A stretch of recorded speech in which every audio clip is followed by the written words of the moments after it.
Hey everyone, and welcome back to the Firefighters Podcast, where we seek to develop, inspire, and motivate the world of the emergency services operator through a series of wide-ranging conversations. Now, before we go any further, just hit that rate, follow, or subscribe button on whatever platform you're listening to. It's a key performance indicator for us and helps us reach even more people. Now, here's what we've got for you today. Now, in September 2022, I was lucky enough to board a flight to Vietnam, where I'd be jumping in swamps, climbing up hills, and taking on one of the toughest challenges with an entire group of incredible, crazy, quirky, amazing, and inspiring individuals who I'm lucky enough to call my friends, as we all went over and took part in SAS Who Dares Wins. Now, with any kind of TV production, they are always constrained to fit the absolute best bits into a short window of time. So as you won't be surprised to hear, there is so much more to these individuals than meets the eye. So on this mini series of podcasts, you get to listen in as I catch up with this incredible group of people. We discuss the good, the bad, and the ugly as it comes to SAS Who Dares Wins, our favorite instructors, our biggest challenges, and also learn a little bit more about what drives them, what inspires them, and how this journey was for them. It's been so much fun reminiscing and catching up. So if you are sitting comfortably, let's buckle up for safety and get in there with today's episode. I'll see you on the other side.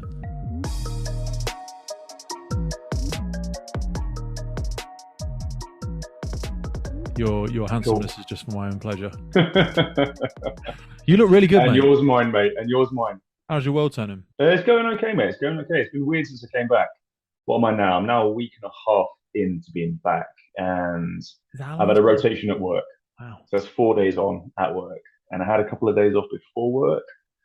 And you know what it's like. You sort of think after where we went, after being in Nam, like work's going to be easy, and it was. But still, it didn't help with the recovery, Define easy for me, first and foremost, because I struggle. Struggle is an exaggeration, perhaps a bit harsh on those that genuinely do struggle, but I feel like I struggle with normal life, to be honest with you. They're not like, oh God, everything's really too hard for me. I just mean like engaging in what I would respectfully term as mediocrity and just random waffle and bullshit from a lot of people who, perhaps for their own personal reasons, don't seek out just different stuff, different challenges, different whatever personal development. Maybe they're not working on something personally, and it hasn't, it could be, you could be learning the violin. I don't care, you've got to just training a dog. I don't know. Do you know what I mean? Taking an online course in architecture, whatever the freaking hell it is that tickles your pickle. Do you know what I mean? But I get excited when I'm around people that do that. And most people, they aren't. I feel like they're just kind of sleepwalking through life. And I struggle with that. So just take me back. Sorry, the question kind of was, what have you found easy or difficult about reinserting yourself back into normal life?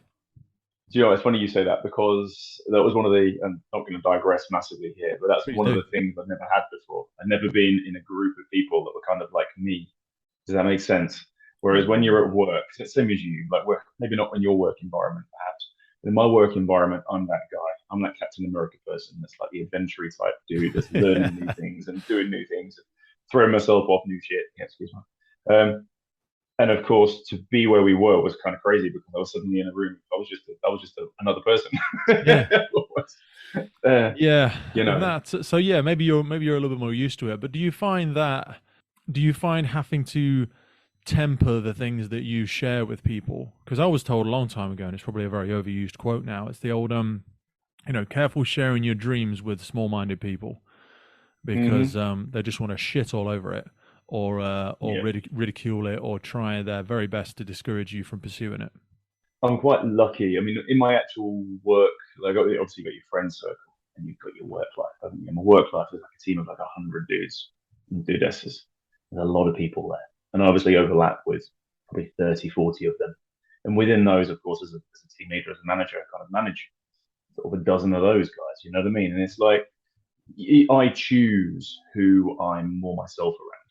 I choose who I share these things with and who I talk to. And even more so in my friends circle, you know what it's like. You've probably got, how many people you got in your Facebook, for example, 1,200 or something crazy, you know what I mean? For people you might have worked with in the past.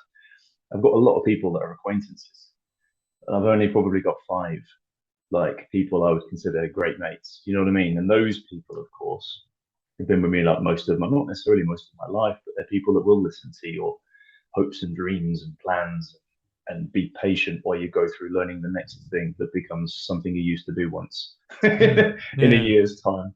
You know how it is. But yeah, I know what you mean. Being back at work was weird because you go back and it is the mundane, it is the normal. I don't get Monday morning blues in my job. I don't have a stressful job, although I have a reactive nature to my job where you're not too sure what today will bring. Largely speaking, I know all the parameters of my role. I go in, I might be doing team briefs or detaining people or doing something. It's fine. I've done it all before. There's no pressure. There's no stress. I don't get that anxiety on my way to work that some people might do.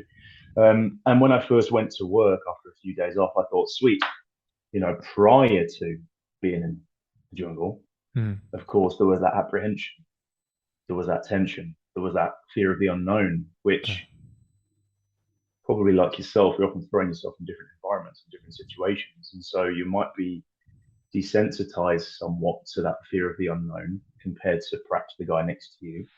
But nonetheless, you still feel it. And it's part of it, that anxiety, that tingle, that, needing to go to the toilet a lot, that kind of that adrenal response is part of it. And I try and live in it. I try and make the most of the memory of how it feels, because of course, when I'm not going through that feeling, it's what you need. Monday mornings to make Friday evenings good, don't you? You know what I mean? 100%. No Fridays aren't Fridays without Monday. So you kind of need that.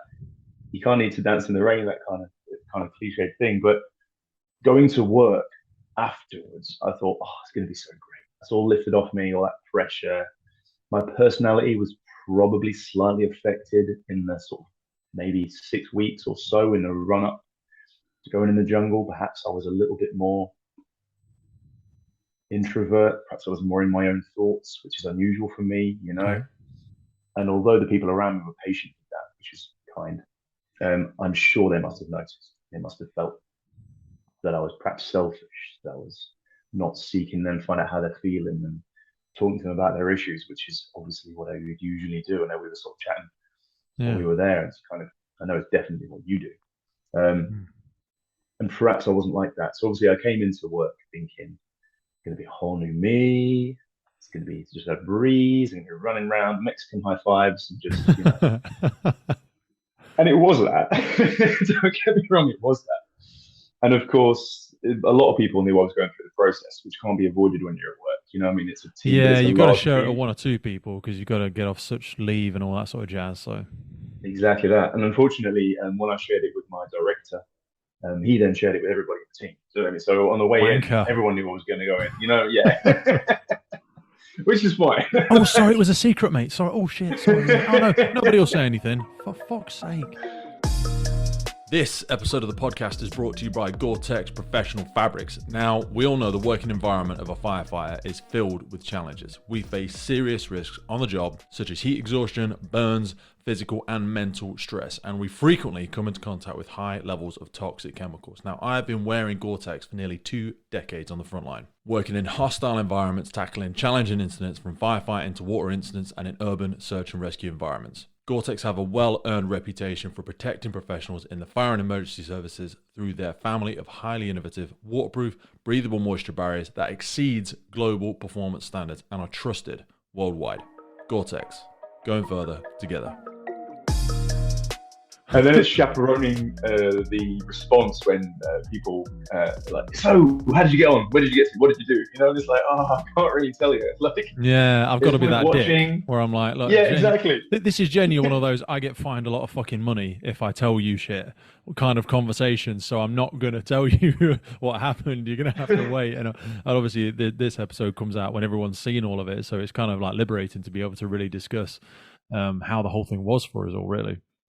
For sure, exactly that. And that's kind of cool for me and you now, because of course, apart from telling my wife, and obviously my mum lives in my home at the moment too, a year yesterday. They know the whole story. I've sort of drip fed it to them. I tried not to. Were you ready to tell them when you first got back, or how did you go through any kind of like personal decompression?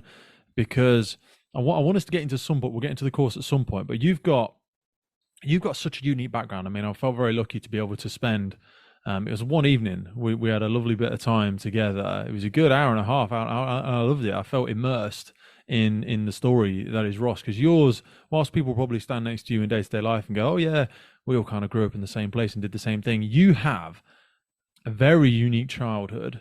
Well, I mean, there'll be others that have similar childhoods to you, but it was the first time I'd really gotten an insight into the kind of the world that you came from, and how it was both liberating in some ways, but also incredibly controlling in others. So, I mean, just take me back for the benefit of everybody else, because we went through some really incredible stuff there, and your dad was a massive part of the story, really.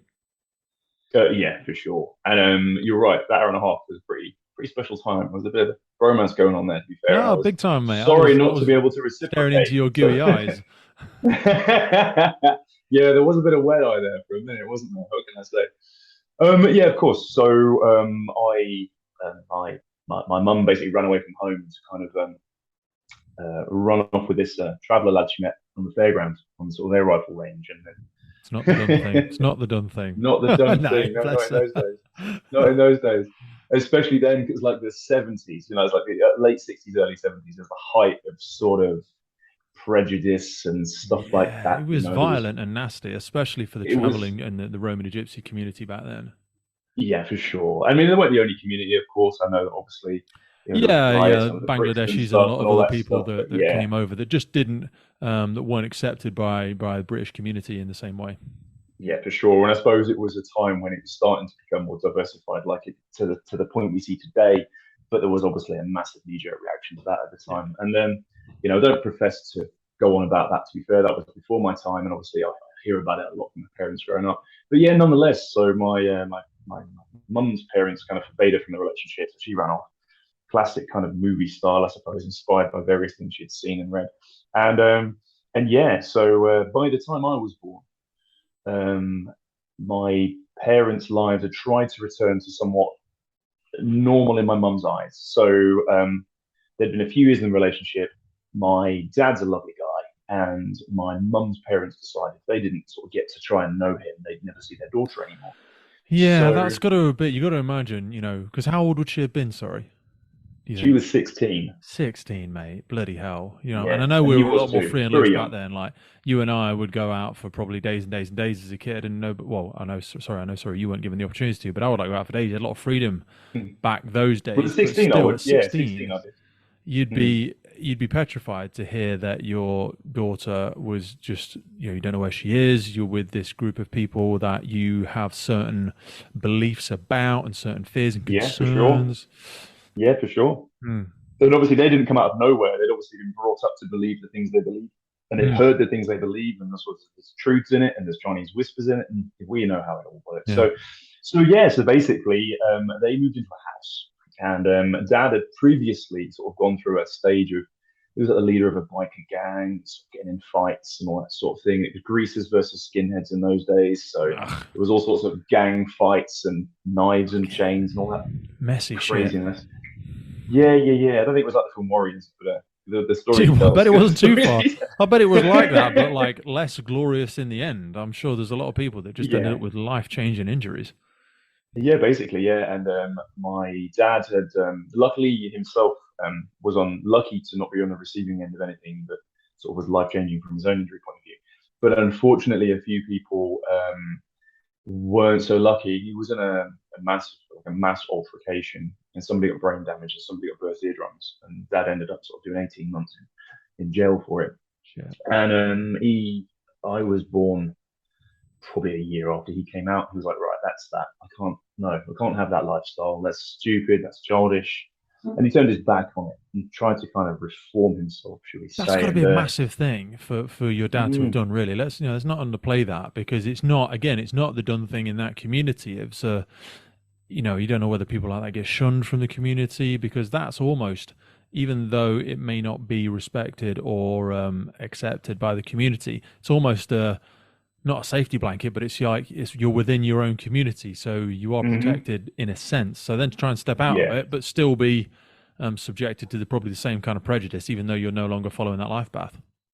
yeah, exactly that. And the thing is with Romanies, and again, it's tricky because a lot of your education when you grow up is what's been passed on to you from your parents, of course, and so you have their window to sort of see through. So from a Romani background, certainly as far as I'm aware, there isn't that huge community behind you that you're in touch with all the time. There's obviously lots of Romanis in the UK and all around the world, but in how we grew up, it was sort of mum and dad in a caravan with the children, and then his mum in another caravan, and that was it. There was no big community. And if I'd have stayed living in that sort of same lifestyle, as soon as I'd sort of gotten old enough and then got a partner, got a wife, we would have moved away to be somewhere different. Very much a low key version of Wow. what you might see. And that was largely to do at the time with sort of in his dad's time when you could still travel around. He sort of had this massive A to Z map of the UK, and he would basically land in the same town in the anniversary of when he'd got there the year before, and he would sharpen tools. So he's kind of a tradesperson. And you being welcome back next year is all about how you get on with the people in the town. Wow. So they would happily welcome you back, and everything's cool, and people are paying for your services with bits of food or money or whatever it will be. And it was all kind of very quaint and very kind of romanticized as far as I can tell. And of course, he would sort of do a tour of the UK, spending a week in each town, or maybe a couple of weeks in his favorite spots. And yeah, that was kind of a very idyllic lifestyle. And that's very much what they did. But it made sense to be a pared down version of what you might see with sort of the Irish traveller community, where there's sort of hundreds or thousands even at a time, sort of a big gathering. Because of course it Yeah. was very much a case of integrating with that town when you were there, and being welcome and not creating a load of mess, not creating a load of noise, Mhm. doing it in a slightly different way to what you might imagine, if that makes sense. It must be Certainly for so Dad hard when not to be he, tarred with the same brush, though. I imagine to the common person, they can't tell one from the other. and that's very true. And like it's interesting because growing up, we kind of had both sides of it. We had very much a cautiousness towards Irish travellers growing up because where we were at the time, it had taken a long time before we stopped being followed around the shops by store detectives, and Wow. people stopped talking amongst themselves when we walked in the area. They'd stop and look, and it took probably a year or two for that to kind of fade away. It took a long time for that to happen, but then in the few times we sort of did have sort of say our sort of Irish sort of cousins would come down to kind of visit perhaps, then things would quickly flip to the other side, and then we'd start getting that same prejudice. And as a result, I think as children, we were sort of told to sort of be a bit cautious of them. You know what I mean? They sort of do things in a different way, and you'll get caught up in it. You know what I mean? And Mm. but then by the same token, we're also taught the flip side, and it's that who came first, chicken or the egg? The persecution my dad had known growing up, his dad had known growing up when they stopped them from being able to travel, and they would sort of move them on and break windows and all the sort of random things you might hear from back in the day. That was done to obviously a small group of us, where we would then kind of keep moving on and trying to find a way where we could do what we were doing without causing any harm. But if there was $5,000, we would have said, well, you know, leave us alone. We'll be here for a few days. What are you going to do? Yeah. And it's just a different way of doing it. So who came first, chicken or the egg? Was it the sort of prejudice that make them say stuff you, or were they saying stuff you, and that's where the prejudice comes from? I Yeah. can't profess to have been here in 1600 and whatever when everybody turned up. I don't really freaking know. Do you know what I mean? So, Yeah. but anyway, but that digressed massively. So obviously, Dad then moves down south with my mum, back to where her parents live, Orpington, somewhere like that. Moves in a house, and for a few years they live in a house, and I'm born in Beckenham, in a hospital. I think pretty sure it was a mainstream birth, It is. and yeah, and then yeah, and then it didn't work out. They didn't really like it. Dad was worried about his mum when the bad weathers would come and peel the roof of the caravan back, and his dad had passed away, so he was always zooming backwards and forwards to Lincolnshire where we lived to kind of help her and fix things. And Mum sort of said, well, look, you missed that lifestyle. Why don't we just go and do that? My parents love you now. They know who you are. It's okay. And then that's what we did. So by the time I was like 4 or 5 years old, I was living in a caravan and doing all the stuff that comes with that. So yeah, it was pretty formative for me because when I talk to my friends and colleagues about their childhoods, we've obviously got that inherent, you know, playing and messing around and learning, schooling and education. I have versions of that. But of course, there's that element of existing with the chores that come with having to live. You know, when I there's was no going to running say water, no you had a big electricity. aspect of control and chores and almost not being allowed out of your parents' sight. I recall you mentioning. That's right. Yeah, they were very concerned.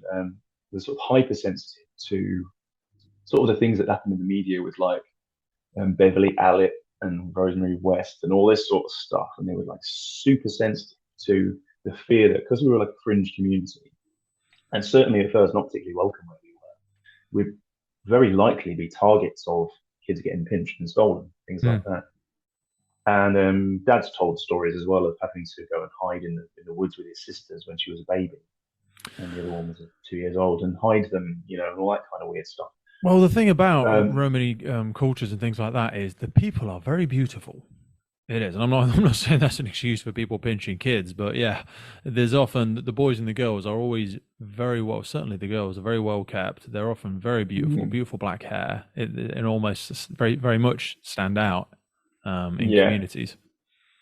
yeah, and so they were worried about that happening. So it's funny, really, that it was exposed, should we say, to knowing what violence and sexual deviance it was from even 5, 6 years old. I knew what a paedophile was when I was 5, and like Yeah. that was a tough decision. I think Mum fought Dad on that one. I was like, no, you can't tell him all about that stuff, and he didn't go into graphic detail. Of course, he didn't say anything like that, but yeah, we knew what stranger danger was from a really young age. Um, and violence. Like we'd watch. I remember watching the film Aliens when I was 6, and then going for a wee in the outhouse at night time, like the speed of light. Yeah. As you can imagine. And yeah, because like every other kid my age, I was still scared of the monsters in the dark, and the only difference was Dad was like, "No, nah, you're still going." Yeah, absolutely. But yeah, so we were exposed to that because my dad was very much, look, the world's a horrible place. You know, he's seen some things, not all of them good, and he wanted me to not cack myself if I was confronted with any of it myself. Um, that's quite funny actually. As a slight digression, I remember though, we used to have a portable TV. So it was a black and white television, 21-inch screen, a Whopper back in its day, and well, the back of it was a Whopper, but Yeah, yeah. not the screen. And he used to run that, considering we didn't have electricity. He used to run that on a car battery, Fucking and hell. it was like one of those lead acid, dry acid batteries that I used to get back in. Not dry acid, Yeah, yeah, yeah, yeah. the dry acid battery. You put water in it. Yeah, yeah, So yeah. Ionized water in it. it, yeah, yeah. So we would save it for movies, like army films, cowboy films, that kind of thing, right? So it would last 5 or 6 movies during the week, and then the screen would get black edges, and it would shrink, and then poof, it'd be gone, and that would be it for the movies. And he would then carry this car battery a couple of miles into the nearest village where a local motorcycle repair shop would charge it for like a quid or whatever. And then remember once he bought a Morris Marina. Is that right? Morris Marina, Morris Minor, Morris Minor. Morris Minor. There you go. And it didn't run. Well, it started, but it didn't drive, just so he could charge the batteries. so, Bloody hell. so then he could get petrol instead, which is easier to carry, and then run this car to charge the battery. And yeah, that was entertainment. But I don't know how I digressed in that sense, but yeah, so they were fearful of us getting stolen and things Yeah. like that. And so for that reason, we weren't allowed out of their sight, especially in towns and Mm. in cities.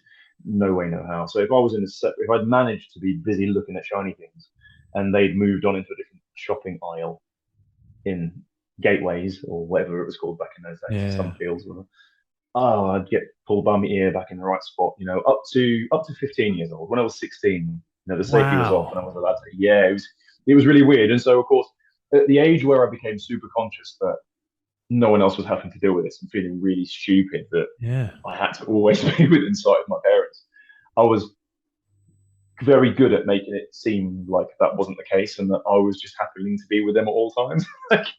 Or people would sort of like That must have been start to really socialize with socially these exclude. people. Did you go to a mainstream school? No, I didn't go to school at all. Wow. Yeah, so Because we you were a are couple of quite miles. articulate and educated now, or certainly appear to be. Thank you. I'm good at faking that. I'm joking. Yeah, no, no, thank you very much. So I did have an education. So my dad was good at science and math, and his idea was that he would homeschool me in that sense. And my mum was good at sort of literacy and grammar and all that sort of thing. So they thought they'd combine their sort of skills, and I'd be fine.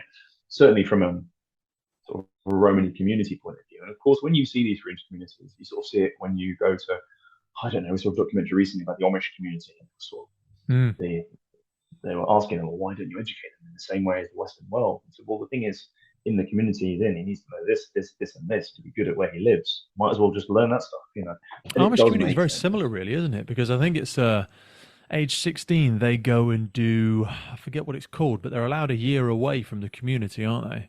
Oh, Where okay, yeah, yeah. See if they're it's for them. allowed to see, and then they spend a year away from the community, and they can either never come back, which is absolutely fine, or they come back and they decide they want to be Amish. But yeah, I forget what it's called. It's called something. But anyway, so you Yeah, didn't go to that mainstream schooling, so what would that look like? Because that would make it very challenging for you to try and then either switch into to normal society. Sounds quite harsh, even calling it normal yeah. society, No, no, but it's fair to say. talk to me about that because I know your dad had some very strong opinions on what sort of work you should and shouldn't be pursuing, and that kind of caused a conflict as well. Yeah, that's true. So obviously, from my dad's point of view, of course, he was a sort of jack of all trades kind of guy, which I guess I kind of tried to pick up on. So he kind of did farm work and he did some security work, he did gardening, and he could repair things, bits and bobs. So he found, employment sort of locally here and there, sort of bits and bobs. And I guess in his mindset, he just figured that's what I would then go on and kind of do the same thing too. But when I was 5 years old, a representative, some education board sort of drove down to where we were. Now, bearing in mind, at this point, we were in a bridle path um, Bloody hell! in Lincolnshire in a caravan. And but by then, we'd get the postman would deliver mail. We actually had an address. He paid council tax on the area. With the binman would collect our rubbish. So that's another thing as well. You see these sort of fringe communities, and people often complain that they're leaving a mess and leave rubbish. Well, even if you take your stuff to the binman, they'll say, no, we're not allowed to.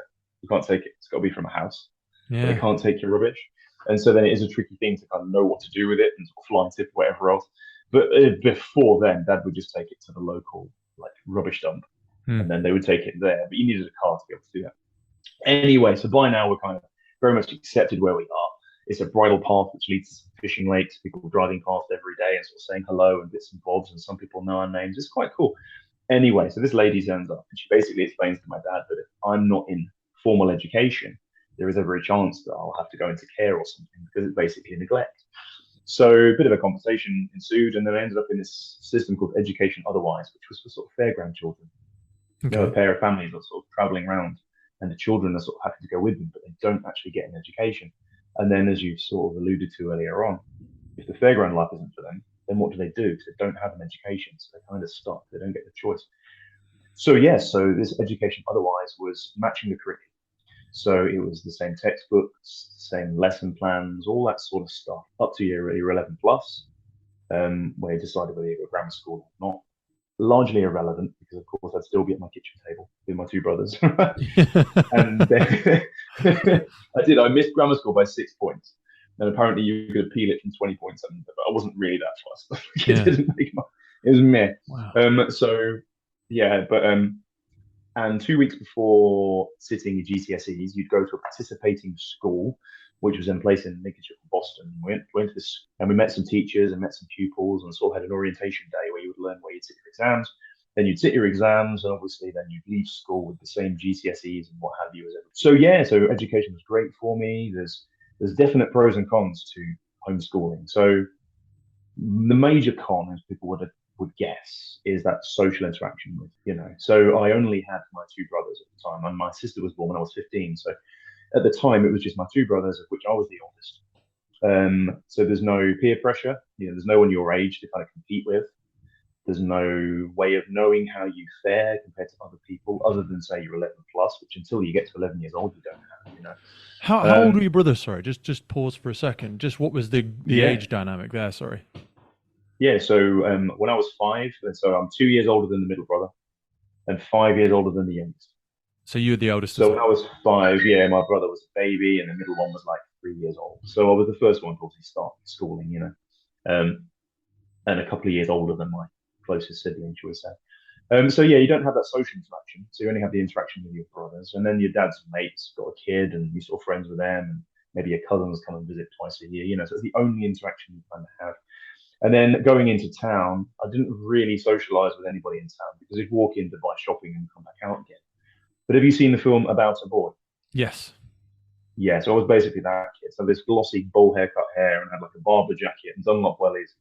and very much not a cool kid, Oh, as mate. you can imagine. So I didn't help with the overall image of people staring and looking at you when you walk Yeah, past. but But just like just day to day life up until that kind of age, I mean, just anything, I mean, like not going on maybe holidays or just like it must have all just meshed, just like Groundhog Day. yeah, a little bit, a little bit. And obviously, got the seasons, and when you've got a very outdoor life, the seasons do make a massive difference, which makes sense, right? So the upshot to the schooling though was that it's relentless. Like it started at 8 a.m., finished at 5 p.m. I don't know where my parents got the idea of the timings from because I genuinely thought the teacher that we saw once a week would have told them that that wasn't right. But anyway, Still, though, a fucking regardless. commitment from your parents. Jesus Oh my lord, Christ. they sacrificed everything. My mum was basically a full-time school teacher from when I was 5 years old through to when my brother, the youngest, Tyus, he was 16, and that never ceased. I mean, at first the teacher was coming once a week. She was a lovely lady. She's still alive now. We still stay in touch. Lovely lady, but obviously with her commitments with all the other children who were going through the same, all the other families, she couldn't get to us any more regularly. And of Yeah. course, when you're teaching a 5-year-old, you've got the textbooks, you've got all that sort of stuff, you've got your guidance, and you can handle what a 5-year-old needs to learn, can't you, as a parent? Yeah, So but if it's one to one it was easy schooling, at I first. wouldn't imagine you've got enough to fill the goddamn day. Because, like they pace normal children's schooling on the fact that there might be another 20 kids in the class. Whereas if you're doing it one to one, like I've done loads of obviously one to one stuff with my kids during the COVID and stuff like that. And you can Yeah, during smash through a lockdown, yeah. day's worth of work in about 2 hours. Yep, And you're like, yeah, what the and freaking that's hell are you going to be doing for the next seven? exactly, and that was that. We did like a 2-hour math lesson every morning. We did like 2 hours of history, and so on. So we had these blocks of time to go through these textbooks, and we did. We got through books quicker than Penny, our teacher, was like, "Oh, you finished that one already? Okay, let me find you the next thing then." So it was good in that sense because Yeah. the actual academic education was top notch. Had the adult reading ability when I was 7 years old. And I'd read like all of Lord of the Rings and all that sort of stuff, avid readers and things like that. So that was cool. But there was also time in our school day, as you sort of pointed out, to fit in extra things. So Dad was able to sort of teach us, about foraging and making fires and tying things and the outdoory kind of stuff as well was also Yeah. part of our lesson planning. So probably every other day we'd have like a couple of hours slot to go and do something relevant to our way of life, which was really cool as well. And I've obviously Mm. carried that on as an adult, even living in modern lifestyle because I still do my bushcraft and stuff. But yeah, to finish the schooling thing, the unfortunate thing was I got my 11 plus, I got my mock exams, I was predicted A's and A stars and all this magic, so it was quite good. Um, and John Major, who was the Prime Minister at the time, pulled the plug on the Education Otherwise program. So I'd been to the school 2 weeks before and met some teachers and met some pupils and knew where I was going to sit my exams. And then the week before my exams, literally crazy timing, the plug got pulled and there was no funding for it anymore. And so, yeah, my mum got the bad news that I wouldn't be able to sit my exams. So it was like, what do I do now? And yeah, it was kind of a crazy thing. And I know we'll probably talk about it in a minute, I guess, about Mm. Dad's ideas about work and the military stuff and bits and bobs. And obviously the military thing didn't happen. I'll come back to that in a minute. But Mum was like, well, you need to kind of get these academic qualifications one way or another. You need to go to college and sit these courses. They were year-long course for each subject, so maths and science and English and what have you. But you have to pay for them as well. So it was a scratching head situation of what GCSEs do I want? What do I need? What am I going to do? And I was a young lad and I was bored of schooling, as most people are at that age. You know what I mean? And I just wanted to go and do something. So I went to learn to swim. The swimming teacher was sort of became a mate, and he said, "Look, do your lifeguard course and come and work for me." And so that was that. I sort of fit quickly into the leisure industry, which got experience with yourself, haven't Yeah, I was a lifeguard for a couple of years. But for you, like that must have been a freedom ticket. it was amazing, absolutely amazing, because it's such a light-hearted industry as well, isn't it? I don't know there's a Yeah. seriousness of obviously being a lifeguard, but nonetheless, it's a fun place to be. No Yeah. one's people are going out drinking on the school night. You know what I mean? And there's girls and there's lads to be mates with, and it was amazing. Obviously, it was the best thing ever, and that translated into personal training and all that kind of stuff, nutrition in years to come. And I sort of rode the sort of leisure industry train for a long time. But Mum convinced me to kind of come out of that for a year and sit some NVQs, which I now know means sort of not very qualified, but some Yeah. NVQs in like business administration and IT and an NVQ and something else. I can't remember now. But yeah. So I could kind of prove I had some academics. And then I worked in an office doing telemarketing and did IT for a couple of years. Oh And God. just so I kind of had this academic thing to fall back on in case I got paralyzed or something. So, Yeah. and then straight back into the leisure industry, which is obviously where I wanted to be. So as a young lad, that's kind of cool. But yeah, no, it was definitely a different kind of upbringing. But obviously the schooling was obviously only part of it, because Mm. when you live that kind of way, there's things that need to be done. So you consider in a bridle path in a caravan, and it's dusty and dirty outside. And obviously, there's only a few weeks of the year when that's dry earth outside. The rest of the year is squashy, sloggy mud. So just keeping your place clean is like a ridiculous full-time job. And no electricity. Mum's not running a Hoover. She's sweeping the carpets by hand every day. Bloody hell. And that's long. And then washing clothes by hand every day just to stay on top of it. Because obviously, you've got your play clothes. I don't know, that wasn't just a traveler thing. Every kid Mm. has his play clothes like in Yeah. the 80s and 90s. You got your play clothes and you get beaten if you get blood on them or tear a knee or something. But you've got your play clothes. And obviously, there's that relentlessness of laundry that needs doing. Obviously, the normal food prep and bits and bobs, which is the same. We had like a gas bottle, Mhm. like Calagas with Yeah. with gas ring fires and stuff. And we had an open fireplace and a proper chimney. So obviously, we've got all that. But it's just the chores. It's collecting water once a week. It's digging latrines, to get rid of the dry toilet contents once a month. Wow. It's hunting a bit of food. Dad would work, um, sort of like gardening or working on farms and bits and bobs. It would supplement the sort of meat intake with hunting, um, with which we had permission. So Dad was good friends with a lot of the farmers locally, and they were keen to keep the pigeon population down and so on and so forth. And it's always useful to have someone with a set of eyes on your land, you know what I mean? Someone Yeah, you can absolutely. trust. So hunting was a very big part of our sort of culture and growing up. And then you've got the skinning the animals and preparing the meat. So from sort of 6 years old, I think my first chore was making the fire. So it's my job to make the fire in the morning. So you have to wake up first and rattle the grate and take all the embers out, and make the fire and get that all going on. And then I used to have to help Dad once a week fetch the water. And then when I was 7, it was my job to prepare rabbits.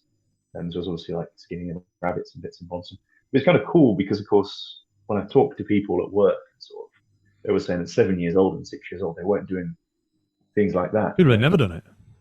No, it's useless to me now. Don't get me wrong. Well, maybe not, but it certainly is Who it's a knows? hell of an experience. The human psychology is absolutely fascinating. I mean, I do have emotional intelligence of a reasonably good level, I think, but it does fascinate me, all the different ways people, all the different motivators and the different ways people see things. I remember thinking my dad didn't have that. It was his way or the highway growing up. Okay. Very opinionated, but he'd seen so many things, and a lot of them were under stressful conditions. So he kind of decided the most effective route to do something. And he was keen to let other people learn from his mistakes and not make your own mistakes. Kind of considered that foolish behavior, making your own mistakes. So he was very strong-minded in that's the right way of doing it. Shut your mouth. It's irrelevant. Yeah, Just said, a dictatorial But my mum perspective. wasn't. Yeah, my mum wasn't. She was very balanced. She could see both sides of an argument. And so growing up, I was very keen to be the same, to kind of try and understand. And I'm pretty sure that's partly why I speak so quickly, because I just didn't have patience for another opinion. Like if you didn't blurt out the question you're asking, there was no time. There was no time for that. but no, I think that's why I've kind of got the same thing. And that human psychology is interesting. For yourself, though, it's an interesting balance because I'll admit to after you'd obviously I don't know how much you talked about already the yeah, mate, process share and absolutely everything. There's nothing to secret. So yeah, so for you, obviously, it takes a while, doesn't it, to learn something. So you sort of you formulate a first opinion of somebody. And for me, a first opinion isn't set in stone. For me, a first opinion is a changeable thing because there's a lot to be said for how much someone slept, how they've eaten, what stress is going on in their life at that moment. The window that you see right now may well not be how somebody is. You know what I mean? You know what I'm trying to say. So I don't formulate that first impression and stick with it. But obviously, for me and you, we were quite early on in our sort of relationship, weren't we? Sort of learning each other, and like I said, you had a great agony aunt or hour and a half listening to my story, and I was fully intended to be able to reciprocate. And I know we didn't quite get that chance, did we? So obviously, you pretty I fucked it severe, up. freaking the worst injury I think anyone has ever seen on that show. Oh no, it was the And then, of most course, fucking pathetic injury, but it was just a poor set of circumstances. And I know you it felt was terrible for it. It disgusting. wasn't remotely your fault. It was just a bad set of circumstances, It unfortunately. really, And really was, and I'm sure we'll talk about it in detail in a yeah, minute. To be fair, but I was just going to say this. So obviously, you were being.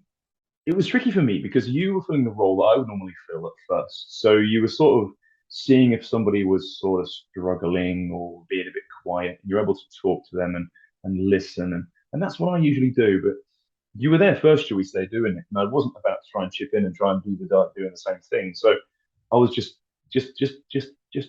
letting you do you, and it mm. was interesting to sort of see you go through the same sort of thing, and better than I would do it. I have to say, very, No, very just good at, probably just very differently. good at, Mm. perhaps so. Um, but then, of course, you've also got that you are a juggernaut of a human. You know what I Mm. mean? And so, although you are competitive minded, I would say you'd probably be successful physically at pretty much anything you turned your hand to. But I wish I had that because, of course, I've been quite lucky to be a physically capable person growing up. I think sort of the sort of jack of all trades mindset, that adventuring mindset of wanting to learn new things, wanting to expose myself to new environments and challenges. And I've been lucky to be healthy enough to be able to turn my hand to physical things whenever I've been interested. So obviously, I did kickboxing for like 20 years, and I've been in sort of the gymmy sort of environment for a long time, and swimming and things like that. And I've enjoyed being successful to a degree at those things, Mm. but I've never wanted to take them to a competitive level because I just didn't have the hunger to test myself against other people. And I guess that's the fear of not doing very well against those people. Okay. And there's a fear of realizing that perhaps I'm not necessarily good at the thing that I've been spending time doing. I don't really know. I've never tried to unpack it massively. But point being, obviously, in you could sort of see, wow, that competitive ability doesn't necessarily take away from your humanity, which I'd always kind of assumed it would. I'd always Mm. assumed if you was a real competitive person, then you just need to be at the front regardless of the people around you. And that's a very scathing mindset, but it's one that I kind of loosely had. I suppose I'd kind of thought, well, I'm a nice guy, but I'm not competitive. But hey, I'm happy that way around because if I was competitive, I probably wouldn't be a nice guy. And I guess I kind of just, does that make sense? No, it does make sense. Yeah, I think the model that you have is more effective for things like the experience that we went on. I think my skill sets or my the way that my character is developed um, is very much accidental. So yeah, every now and again, if I see that it's not particularly going to come at the cost of anybody else to a dramatic effect, then I'm happy to allow that inner competitive streak to fly. Mm, And it did do on a couple occasions at the beginning of the course, and I really had to rein it back in because I started at times doing, certainly on the first day, I started doing things that I told myself I wouldn't do, which was just fucking blitzing it, going out ahead, doing more push-ups, press-ups than anybody else, just trying to be the very best and disciplined and receptive version of myself for the DS. So I had to very quickly have a quick recalibration with that. But as soon as I started to see the struggles of different members of the team, that lit a fire under the empath within me. And I fell head over heels in love with most of the team, in all honesty, with you, mm. because there were such fascinating individuals in there. And that's funny because watching you go through that, it kind of seemed, it was weird. It did seem like that had happened. It seemed like you're obviously balls to the wall, best guy there, would complete the course easily. You know what I mean? And whatever they were asking of us, of course, like for myself, let's take, for example, some of the people on the course were of smaller stature than us. Well, Mm. ones of smaller stature than you, but smaller stature No, than so myself. no, yeah, there was all ranges. Yeah, of course, you've got people that's like just a 5'2" and things like that. And of course, if you're asking for 20 burpees and someone as lanky as myself, what are you, 6'6"? 6'5", yeah. Oh, just a 6'5", right? So and obviously at 6'2" myself, to do a full burpee and snap it out like without cheating and not having your butt high in the air, and then snap it back and jump up in the air as well. By the time a 5'2" person's done 20, I'm on 14 or 13. Yeah, yeah. And then you're kind of having to balance learning how to be more, let's say, energy efficient No, and no, maybe not 100%. Yeah, yeah. right back. to be able to not be lagging back. And I was, but for yourself, it seemed like you could just throw them out, snap them back. I know you're the fittest firefighter in the UK and all that kind of stuff. Oh, And no, I wouldn't say that. But again, for me, I used to be 24 stone. Do you know what I mean? yeah, I think I said to you when we were on there, there's far, far, far, far, far, far, far, far, far fitter and healthier people out there than me and all that sort of jazz. But my but not journey, carrying your body mass though. well, I don't know. I mean, my physical journey has just been a very strange one. I competed in strongman for a period of time in my life, and that took me, or I took myself to a very, very enormous version of myself. So and I was still, okay, fit-ish at 24 stone. I really wasn't carrying a lot of fat, and everyone used to think I was a bodybuilder. So then when I Like the stopped Marius doing that sport, Pijanowski version of the strong lifting world. yeah, pretty much, which ironically made me unsuccessful in the strength world because I just needed to be an even bigger lump. I was trying to Yeah. get to 28 stone and taking all the possible drugs and steroids that would have taken me there. But ultimately, various things in my body started popping and snapping, and I realized that there wasn't a tremendous amount of longevity in doing that. So I made the decision to stop taking all those crazy drugs and took myself down to the sort of about 18, 17 stone. Spells 18 stone, yeah. Yeah, well, but that's the irony of it, yeah, because that Just a was a whippersnapper. very fit version of me in comparison to Yeah. what I used to be. So, yeah, whilst by comparison, some people probably think I'm still a little bit bigger than some people. I'm in a weird, just a very Pete, you're a weird little bit space bigger. in my own. Pete, you're a little bit bigger than everybody.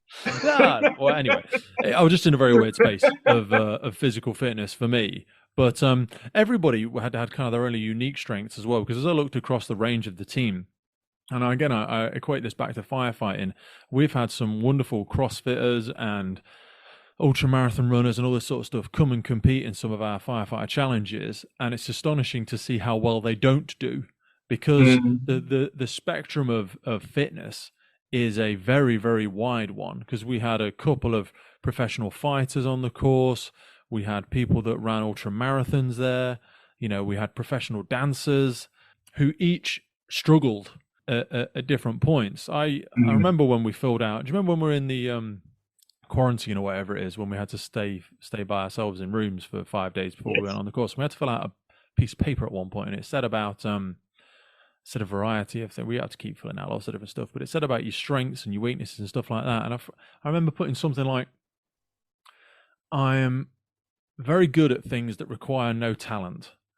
I'm very good at repetitive things that require no talent. And for me, that's given me a breadth of fitness that I'm not the best at. And even though I've won like firefighter challenges and stuff like that, to be honest, they're just, it's a weird little thing. It's lifting and moving in a hot and arduous conditions in uncomfortable shit.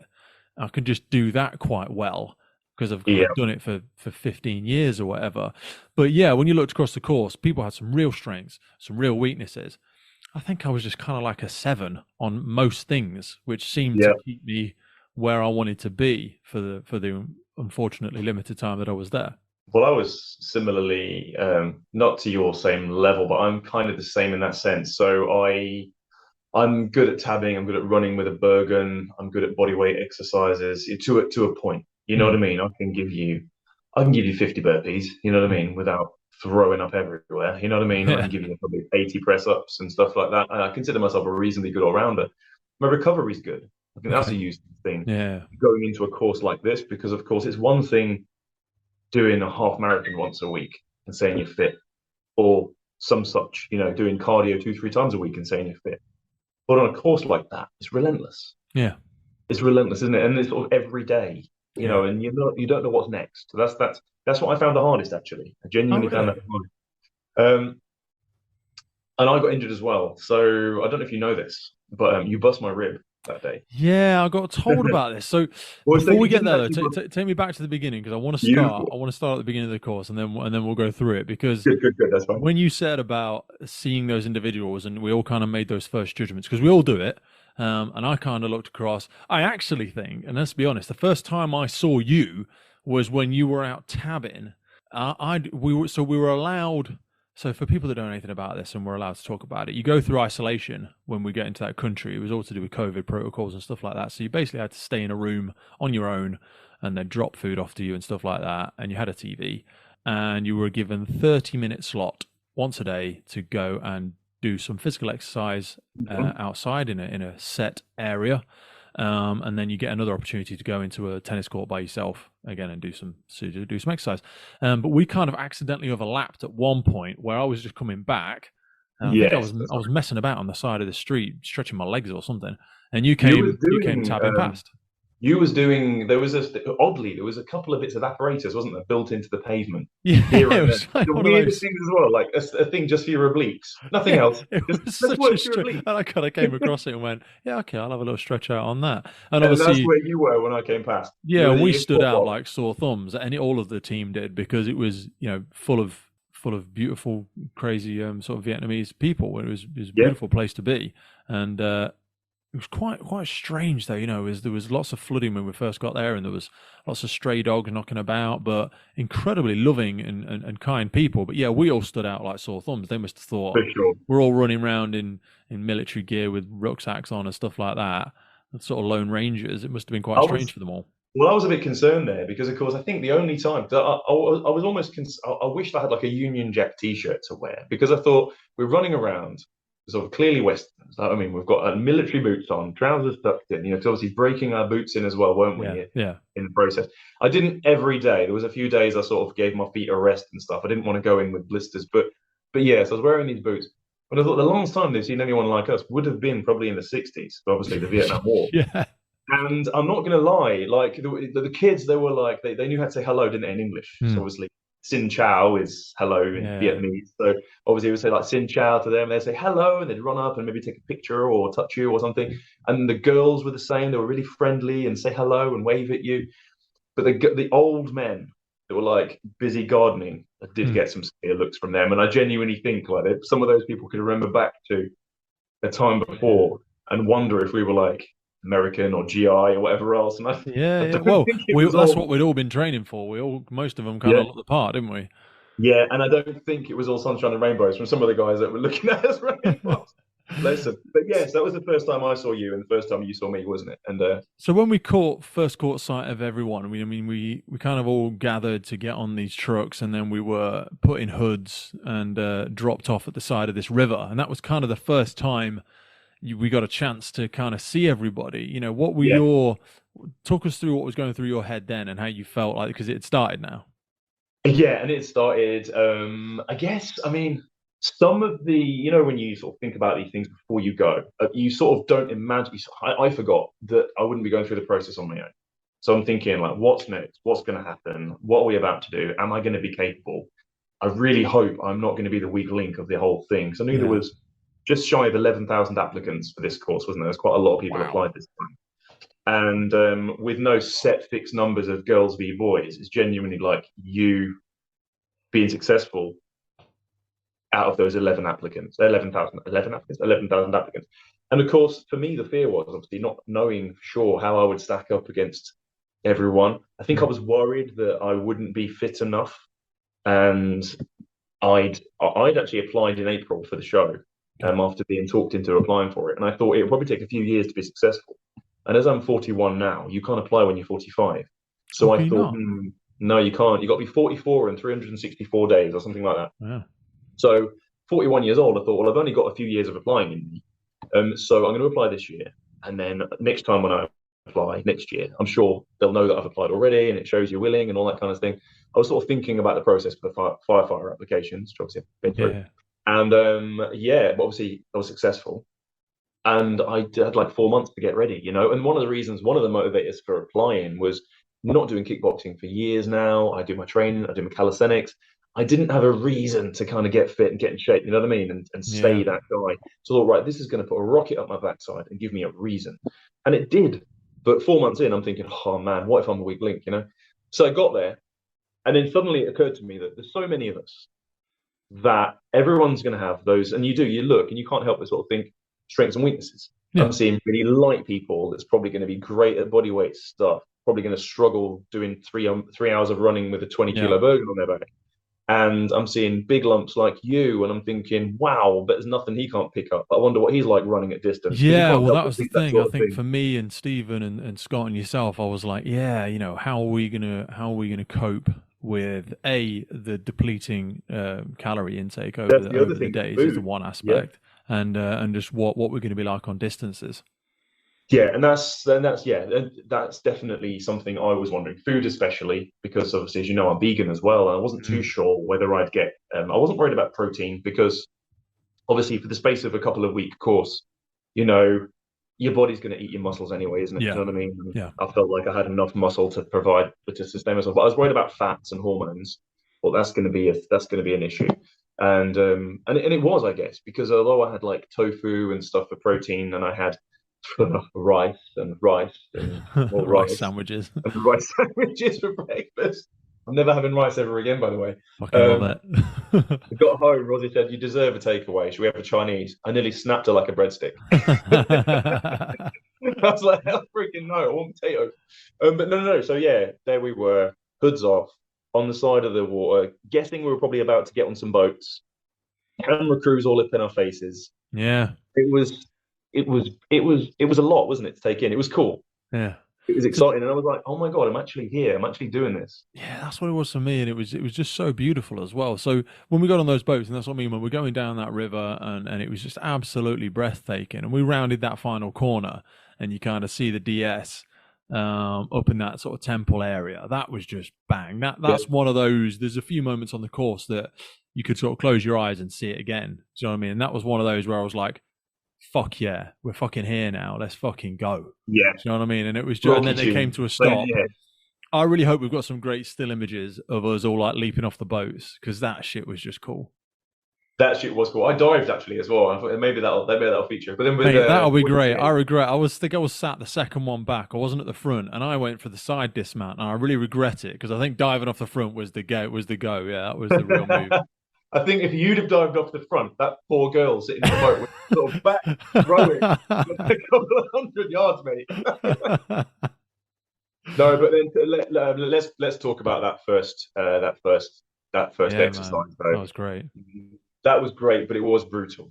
I think It that's where was. your fitness probably was great to the fore. I mean, for me, I think I was wrong-footed. Like thinking about the workout we did was fine. There was nothing there that was too hard for me to do. Hmm. But I remember being conscious of trying to pace myself. I remember thinking, what's next? Hmm.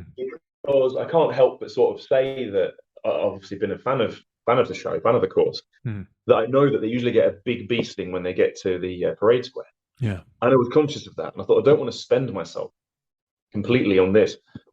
And I remember we ran up, what was it, 212? I remember actually, it was the first time we chatted. 214 steps. Yeah. Well, yeah, it was. And they said, count how many you go down. Now, we didn't go down the first two, did We we? didn't go down the first two, so we went down 212 steps. You did indeed. And then I remember thinking that and thinking, but they didn't tell us not to go down the first two. So I think it's two anyways. Whatever. So 212, 240 instead. Yeah. So we obviously go up there. Now, I'd have been happy just walking up there quite quick. I remember Zach, he was in the lead and he was like, boom, off he went. Tom Cruise hand. Bless him. Bless him, prick. So No, I was like, as soon as I saw him go, I was like, that's not fucking sustainable. That's what I thought. I thought you're going to be getting up there like with your hands on your knees, breathing buttermilk. Yeah. So that's what happened. Yeah, basically. I got 3/4 of the way, I think, and I thought, no. They're going to be beasting the living bejesus out of us at the top. Let's just walk up fast. So I walked up fast, and then as soon as I got in sight of them, I started running again, like you do. Then I think all that pays to be a winner stuff is kind of irrelevant, isn't it? Because whenever you got there first, you were then holding, at one point, holding sandbags above our head, not on this day, on a different day. Yeah, holding sandbags, holding press up position, holding a fucking plank, until everyone else joins you. Better off to be at the back, really, but there you go, be the grey man. So there we are, holding these press up positions, shaking like a dog. Yeah. And then obviously we did various calisthenic things, and it was down the steps at the back, wasn't it? And what was it called? Bear crawls? Yeah, I think a lot of people smashed their knees up on that one. Bear crawls up them steps and down them steps. Yeah, and a couple of times I went sideways on the bear crawls down. Yeah, I did, to be fair, because a few people were really regretting, because I thought we were going to get changed into our stuff quite quickly, and I think it was quite a lot of people were probably quite surprised at how long we spent in our own gear.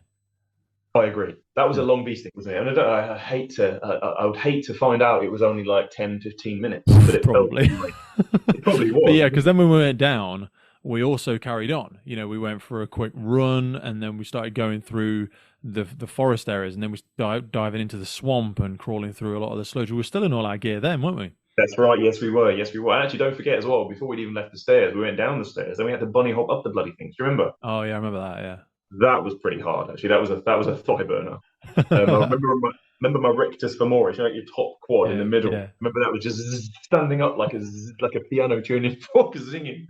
Well, that was the first time we did some carries as well, and I think a couple of people took a little bit of a fall doing some of the people carries, because we did that for several bloody times. I remember doing that. Yeah, several sets of that. I didn't actually get you to go. I thought they would pair me and you to carry, actually, and we didn't. I think I got Steve at one point. Steve's a big. I think Steve and you were paired together, because Steve was obviously the second biggest, I suppose. Who did I have to start with? I had Zach to start with. I had Zach to start with. I carried him, and then he couldn't carry me, so I carried him again. And then when he couldn't carry me the second time, they switched us out. They put me with Levi, and then Levi carried me, and then we kept going through that cycle. I didn't get, but I think Steve was with Scott. I might have carried Steve. Fine. I can't remember. I had Levi the first run, and we carried each other, and then I think I had Scott as well at some point. But yeah, both fairly solid, heavy lads. Yeah, I mean, I wasn't. I'd rather have had like Rosie. Oh yeah, just throw Rosie up there and go for a sprint, or Charlotte, or somebody. And then tell her, don't worry about carrying me. I'll just carry you again. It's fine. Bless her. But yeah, that was all very intense. But it's worth saying, though. I mean, I could say this early on or late, I guess, but not knowing what was next. I mean, I've not trained. I suppose when I was a student at kickboxing, you know what I mean, in the warm-ups and the various beastings we'd have, the instructor's calling out what you're going to do, but you've got an idea how long it's going to last, because, you know, a 2-hour lesson has always got like a 30-minute warm up and stretch, you know, and 15, 20 minutes is warming up and 10 minutes is stretching, you know, you kind of know what's going to happen. But obviously, once I was the instructor for however many years, you know what's coming, you know what I mean? And in my own training, I train in a way where I try and fit my training in with the stuff I love to do. So I might tab to the place I'm going to bushcraft at for the night. There'll be a 10-mile tab, and then I'll bushcraft for the night, and then I might tab back, or I might get a cab back, depending on what the next day is going to bring. I might go for a dog walk and take my gymnastics rings with me and do like a pull workout, like on location, shall we say? Yeah. Or I might go canoeing or mountain biking, or I try and fit in my training to be sort of symbiotic to my life, as opposed to going, right, I'm going to have a couple of hours to train, and then I'm going to carry on. Because over the years, lots of people who I've grown up with, as they've got children and things like that, this sort of training sort of falls by the wayside. And I thought, how can I future proof that so that I train forever and enjoy it? And that's kind of how I do it. But even so, you know what's going to come next. And I remember there was one day, I think it only happened once, but there was a day where we were called to breakfast. So it was obviously duty recruit. So people have seen it, I know, probably remember, but each day somebody's the duty recruit. I don't think they see that bit. I don't think they know that happens. You don't think? I'm not sure. Yeah, I can't remember it. Looking at one of the past series, and I've not looked at all of them, I don't think, but you don't actually see the duty recruit getting briefed or anything like that. But yeah, so there is a duty recruit, and they're in charge of sort of getting all your shit together, sort of.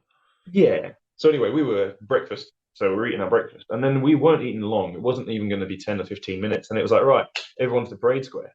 And so you're like, oh God, and there's only one pail, one bucket to put the food scraps in, and then there's only like 2 basins to wash, and you have to put your rubbish away, you have to wash, you have to stow everything away in your Bergens before being on the parade square. So obviously everyone's like headless chickens trying to get all this stuff squared away, get the stuff up, because they know that if they don't, they're going to get a bee sting and what have you. And so yeah, everyone's on the parade square, and then we got a bee sting. And so it wasn't a long bee sting, it was probably like 15 minutes or 20 minutes. It was eaten, you know what I mean? It's like, oh my God, and I didn't eat normal breakfast. And then we went on to do a few hours of, we did, I think that was the morning, wasn't it? Then we ended up doing the swim. So we swam through the swamp and then got onto a whole bunch of different stuff. That was a harrowing moment for a couple of people, because I've said before, like Rosie learned to swim for this, and Steve really struggled, nearly fucking drowned me.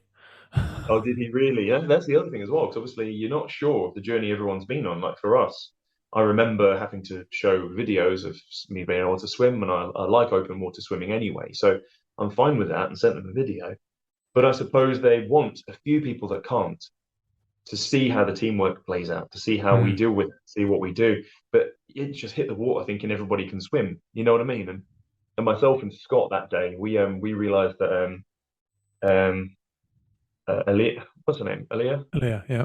Aaliyah, she wasn't a confident swimmer either. She was sort of struggling. And also there's different for people, isn't it? They're not swimming in clothes with boots on and stuff like Yeah, that. I So think that was the factor because I imagine Steve and Aaliyah and Rosie will have had to submit a video as well. But it's very different when you're in a calm swimming pool in your speedos or whatever. When you've got heavy boots on, you're fully laden, and you've got a bloody ruck on as well. But that's the thing as well. And obviously, they were asking us. Now, for myself and Scott, we actually towed Aaliyah. So I held my Bergen and her Bergen in one hand, and then sort of did, as you remember from your lifeguards, also in the side stroke, like the Yeah, rescue sort of swimming stroke. And he mirrored me and did exactly the same. So he was sort of like pulling with his left, I was pulling with my right, and off we went. And it was beautiful. It was so easy. But actually, swimming just breaststroke legs, holding your Bergen out in front of you, which was what people were tasked to do if they were swimming on their own. That's actually quite difficult. mm, I think, especially with kit on and with gear mm. and bits and bobs. Bergen's in the ways, you can't really see. People say you obviously had you was dunking Steve as a witch, was you? For Well, no, I mean we took off, and me and Charlotte and stuff were quite strong swimmers, as we'd already sort of found out before it. Um, but then as I glanced back, they were almost not even moving, and so Rosie was moving backwards but staying afloat, but Steve was very much. It just looked as though he was genuinely. I mean, he obviously wouldn't have drowned that he jumped in before that happened, but I was like, hey, he can't swim. I don't think Steve can swim. So I went back to him and gave him my Bergen just in case he needed a bit more flotation. So he's got both yeah, of them underneath him, and he's still going nowhere. right. Yeah, I just he put one arm around me, and then I just kind of pushed him. But that was a hard old graft. And respect to Levi as well. I think Levi dropped back and helped out with Steve as well. Because yeah, it was a rough 15 minutes or whatever it was with Steve, bless him. Yeah, it was quite a while. I hope I hope that sort of makes it to the final cut. That would be quite a Ah. special kind of thing. Yeah, That it'd be because it's nice, nice. but we've Be got to nice. accept that so much stuff will not make it. But yeah, Of course, yeah. And obviously, then we dragged out, and then we basically sent on a sort of an assault course, really, wasn't it? So it was a various beasting type things on the roadside and Mhm. then through into the jungle, wasn't it? Sort of Yeah, running through over rocks, under rocks, and then crawling on our bellies through sort of like just swampy mush, yeah. and That then was back that was on the day feet a lot of within people got leashes on them, wasn't it? I think. it was actually. I didn't get a leech on me that day. Did you I know can't lie. that? I got a I bunch on didn't the that back of day. my legs. I didn't get any on my upper body. But yeah, that was cool. I enjoyed that bit. I Um, like that. really enjoyed That that bit. place. That'll make for That, some good footage. That was fun, especially crawling through those swamps and stuff like that, and just the heavy reeds. And there was just, I think I drank a lot of that shitty water as well that day. imagine your immune system still thinking about it now, mate. That was not for beginners. It was great. I absolutely loved it. That oh god, could have felt. Obviously, I couldn't have gone around it all day, but I felt like I could have gone around that all day. I really, those sorts of beastings. That and then when we were in the parade square doing stuff, it was just so up my alley. I just felt like, oh, because we talked about recovery rate. Yep. It was right on the sweet spot for me because it was tough, but it wasn't because of the terrain, you weren't able to go super fast. You were No. navigating through stuff constantly. So I was like, it was just a lovely little tick over kind of moment. And then when you got to the end each time, you had to fully submerge and then just sit with your head above the water, which for me was just like a lovely bit of recovery. And then bang off Yeah. we go again. That's probably one of my favorites, to be fair. It was one of my favourites as well. Yeah. Same thing. You couldn't overtake either. There wasn't room to overtake, was there? So to be fair, your pace was governed by the people in front of you. So it wasn't a crazy pace, as Hmm. you say. There was a rest in between, and I'm pretty sure that each run of that little assault course only lasted for like 10 minutes or so. Yeah. The Yeah. longest period of time. It was obviously intense, but it was a longest period of time. But if you like the sort of like mud and it was like being a kid again, wasn't it? It was, yeah. Yeah. It was cool. It was like a tough mudder course with snakes and shit. Basically. Exactly. And then if you remember as well, then it went to a thing that probably was interesting for you, because I know you'll find with claustrophobia, definitely. Mhm. Obviously, it's part of being a firefighter, Yeah. but of course, you are a big lump. And I'm sure that was the same day. Was it on It was, Thursday? yeah. We went through that It was the same tubes. day. Yeah. That's right. It went through the tubes, checking for whatever. You know what I Whatever mean? the hell was supposed to be in there, all the It sorts was of nothing critins and stuff like crap. that. That was the first example for me of sort of serendipity around keeping your body in one place or kind of keeping your body together, because that was when Aaliyah suffered that quite big laceration on her forearm, and I thought, you know Forearm, what? yes. Everybody went through them tubes exactly the same, and it was just poor bad luck. Bless you. That could have happened to any of us or all of us. For sure. Because I think that was the beginning of her demise. To be honest, demise sounds a bit harsh, but No, that was the obviously, beginning of when she started to struggle, because it was a nasty old cut, and she did have to take some antibiotics and stuff for it, and it was pretty freaking yeah. deep. And also, I'm good. One of my things is that I'm good with injuries. I Mm. don't mind an injury. I don't mind poking a bone and seeing why it's the wrong way around and having a little fix or trying to do a stitch on myself or whatever else. One of her phobias, if she'd mind me saying, was injuries, Yeah. especially cuts and things like that. And that was not cool for her. That was not cool for her. And when I looked at it, I thought, oh, it's going to be nothing. I looked and I was like, no, that's something. That's a big old flap of skin that was hanging That's up a there, flap of bless her. skin with a lump. You can even see the fat layer Yeah. underneath. I Yeah. was like, yeah, that's something. Yeah. And Yeah. I remember when we abseiled down that waterfall. Fuck, that was amazing. That was awesome. Yeah. That was absolutely amazing. And but I skinned my shin, only a tiny bit, like not even worth talking about. Yeah. And probably everyone skinned their shin on that one actually at some point. But by night time, that was leaking yellow fluid. Yeah. Like Yeah. by the evening, I was already weeping, and I hadn't been crawling through there. That was an easy enough day, that was, wasn't it? I mean, we'd had a bee sting. I remember we get to the bottom. We look up at this waterfall. I think we all know what's coming next. Yeah. The DS puts on a display of abseiling down this waterfall. You know, you obviously got the feet each side of the chute. It's very iconic. And you're underneath in the cave with the water over you. Then you mate, pop out and then down. beautiful, It's yeah. like beautiful. And it's like, right, everyone turn to their right, follow the DS, and you sort of realise, oh, gosh, bugger, you know, we're going to have to Fucking get run up up the there. mountain. We've got to get up there. And it's probably, what, 2 kilometres, I guess? It wasn't like majorly Something far. like that, yeah. It That was wasn't like the majorly- hidden beasting. I think that, because prior to that, we'd stood out in the sun for a long time. And again, these are the bits you don't see on the show. We basically had to stand out in the sun, just being quiet whilst they got everything ready. And that people were getting really hot, really, really hot. You know, Yeah. couldn't really get into any shade and stuff like that. So that hidden beasting, we very nearly lost. Well, that was where Amelia and Scott came really close to losing them, really. Yeah, very much so. And obviously, as remember as well, Scott at that point was carrying a pretty bad injury with his feet. You know, I think they called it dead man's foot. It was that bad. But Yeah, he's it got was jungle feet. rot, wasn't it? Bless him. Yeah. He fucking got in his own way, and I've already had a good long chat with Scott, and he won't mind saying, but you know, he had a big thing around not wanting to hold the rest of the team back, which is very admirable. But as a result of trying to achieve that, he didn't feel like he could get himself ready quick enough, so he just kept his goddamn boots on for days, really. And that was it. That was it for him. He had that big wound open up underneath his foot. And that was bad because when you sort of opened the flesh there was a line that sort of ran lengthways, sort of close to him. Yeah. And it was deep. And it wasn't bleeding as such. It was like that pink raw flesh inside where you know that's open. That shit's not good. No, and actually on that beasting as well, that done for his feet, to be fair, because obviously, I know you remember it, but when we ran to the top, they then said, right, turn around, 2 lines, you're rating I the remember person. that. Winning matters. Yeah, basically, yeah. And so I had Scott next to me. And do you know what? To be fair, he gave it his all anyway. I'm not saying I would have beat him easily anyway, because he's a juggernaut of a dude himself. But I told him afterwards, I told him before, I said, mate, don't worry, you'll win this for sure. And I let him win that. Like, I intended to let him win that. Do you know what I mean? I thought there's no way that poor bugger's feet are going to survive running twice. It wasn't just his feet. I think that everything got on top of him that day, because it was a fitness aspect for him on that day, because he, through dehydration or poor nutrition or whatever, because he heaved his fucking guts up when we got to the top of that mountain, didn't he? I think being so carb depleted as well, like he was from sort of a very bodybuilding mindset. He doesn't really have carbohydrates at all. And I think he started taking on carbohydrates about 3 or 4 days before the course to get them in his system. So he was very much, obviously at that point, he's obviously fat adapted. And so he's a fat adapted person, obviously with no fats in his system, because obviously the diet we had was purely glucose, wasn't it? It was just carbohydrates and some protein. And so he's obviously fat. it's the thing, isn't it? Like being fat adapted doesn't really change how your body works. I mean, if the Yeah, food but comes in, he'd had a big change in the nutrition.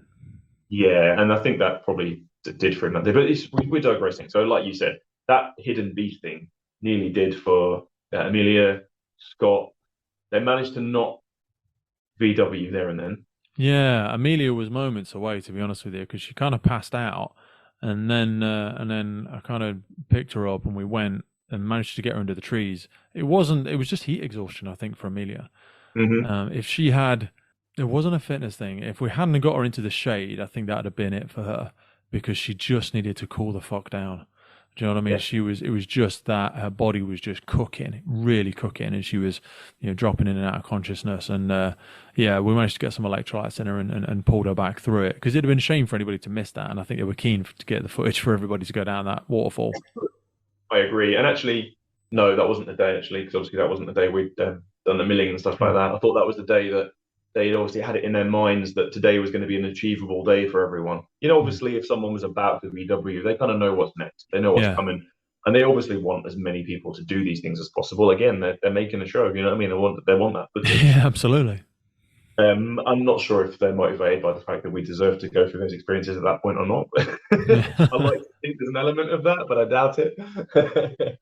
But So that take me was through those incredible. next few days, because then we started losing people. It was a big beasting on the next day, wasn't it? Around the parade square, and Yeah, we lost, I think, 3 people during that. That's when for sure. Amelia went. I think Scott went the day before during that hiking when we were going to go do that shooting drills. That's right. Yep, and his feet were too much then, I think, for that, wasn't it? Yeah, and we lost Amelia, Stephen, Charlotte. and we lost Charlotte on the first or second day. Second day maybe, or maybe third day. I can't remember. But yeah, I think Charlotte was the first one to go. But when we did that beasting, it was Amelia and it was 2 other people. I can't remember who it was, but it was a long one, crawling around and I sandbags and struggled on that everything. one, I really did. I wasn't far away. I was conscious that other people might get beasted if I was slow. I was trying to do the reps cleanly, which were obviously holding me back. But like I said earlier on about the people that are shorter than you that can kind of Yeah. jack out burpees and things quicker than you.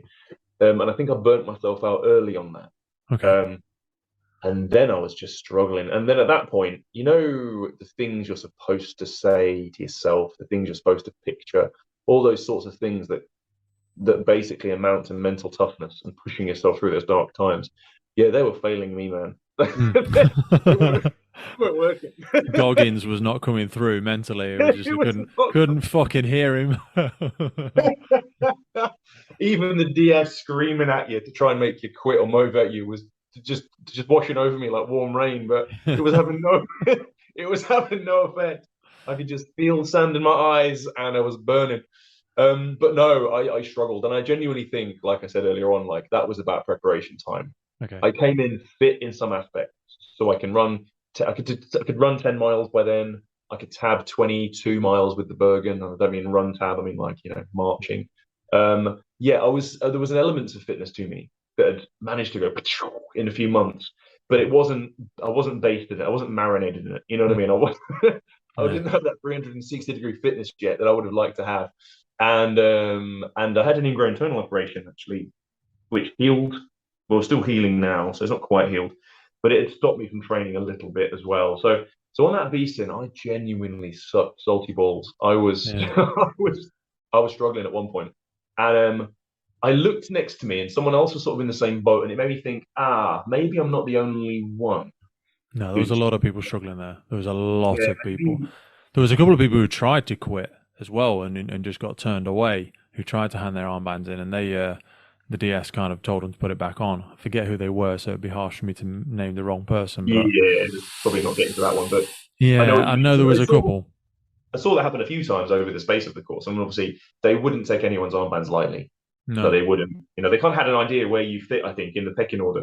And if Mm. you try to like pull before someone else, they're like, no, no, no, no, it's not your time. Like, don't do it. Yeah. And by the same token, I think they happily take other people's armbands depending on when the time comes. Um, so yeah, I very nearly, I didn't. I thought to myself, I can't do this. I'm struggling here. And then whether I thought to myself, do you want to take your armband off or not? I definitely didn't. I was like, if they take my armband, fine. well, not fine, but if they take my armband, if I'm not good enough and they decide I'm not good enough, fine. But I'm not going to stop because at the end of the day, I'm still working. I'm still moving. Yeah. You know what I mean? There was a couple of times I was like hands on knees, just trying to catch my breath, doing something. And he Yeah. shouted at me saying, like, if you don't move in a second, I'm taking your armband. You're thinking, okay, fine, I'll move now. Do you know what I mean? It's like, Yeah. but and I got through it. And then I think the following day for me was my mirror room experience where I got Ah, really? all in my interview, and they said during it's a good interview, but they said during the interview they said like, well done the other day because like we genuinely thought you were going to take your armband off, and then the following day we thought you were going to wake up after sleeping on it and VW after that, and you didn't, kind of thing. And I admitted, I said, look, I'm not fit enough. Like, that's my fault. And that Yeah. sounds disrespectful and rude, and I don't mean for it to come across like that. It's difficult to kind of take it back when you said it, but like, I'm still here. Like, you take my armband if I'm not good enough, but Yeah. I'm not going to put it on you. Ultimately, I did. But hey, I didn't want to quit before it was time. That's Okay. what I wanted for myself. So talk to me through that next day because again, obviously, I think that next day was the day that I unfortunately left you guys, and then you're gonna have to hold my hand through the rest of it because that was the kind of fork in the road for me, unfortunately. Yeah, so obviously the next day was well, what happened during the daytime of that next day actually? We did something. Was it weapons drills? I can't fucking remember. Oh, I think it no, might have been the weapons drills. Yeah. that's right. Yeah. So and that went well. That was good. Yeah, you I got passed that shot one. by. Yeah, that's right. That is what happened that day. So yeah, we did the weapons drills, and obviously for a few days before that, we were learning rules of engagement, weren't we? Yeah. Which was quite an interesting thing. There was a lot to learn on that, but there wasn't actually that much to learn in hindsight. But at the time, it seems like quite a lot to learn. Yeah. And myself and Daniel were sort of keenly digesting it so we can kind of help everyone else understand it, and you got your head around it comfortably, didn't you? So yeah, so we did the weapons drills, which obviously using the assault rifles like through the jungle, sort of patrolling and what have you. Got shot in the stomach, forearm, and testicle by Rudy Reyes. They were genuinely pretty hard paintballs as well, were they? I got I got shot. I got two in the back, and I fucking felt them. I was like, oh shit, they're actually shooting us with stuff then. The stomach one broke my skin, so Oh, did that it? became yeah, Wow. it was bruised, and it's still sort of a mark there now. Oh shit, yeah. So yeah, they broke my skin, and my forearm broke the skin as well. So, but luckily, my nut shot, I didn't really feel it, and it was only when I was sitting down, Zach went, "You've been shot in the balls," and you could see where the paintball had broken. And I was lucky, really, unless it was where it come off my forearm, perhaps I don't really know. But that was fine. That was good. That was quite an exciting thing, and that's very much like kids playing in the woods, wasn't Yeah, it? it Like was, wasn't it? I grew up in the 80s and 90s, so for me, it was just army games outdoors with some piece of wood being a machine gun and Yeah. loads of army gear I'd cobbled together from car boot sales. Um, I don't know if you did similar when you were a kid growing up. No, I did. I had all the BB guns. I had You had loads the, of BB oh guns, wow, and then I got an air rifle. And I used to fill empty beer cans with water, yeah, and just shoot them out in the field or in the gardens or wherever. that's cool. We used to get those bags of those little soldiers like you see on Toy Story now, but they've got little army men and various Yeah, different like a little plastic base on the bottom of them. So we'd set up little army scenes and we'd get matches. You know the red matches from like cooked yeah, yeah, matches. yeah.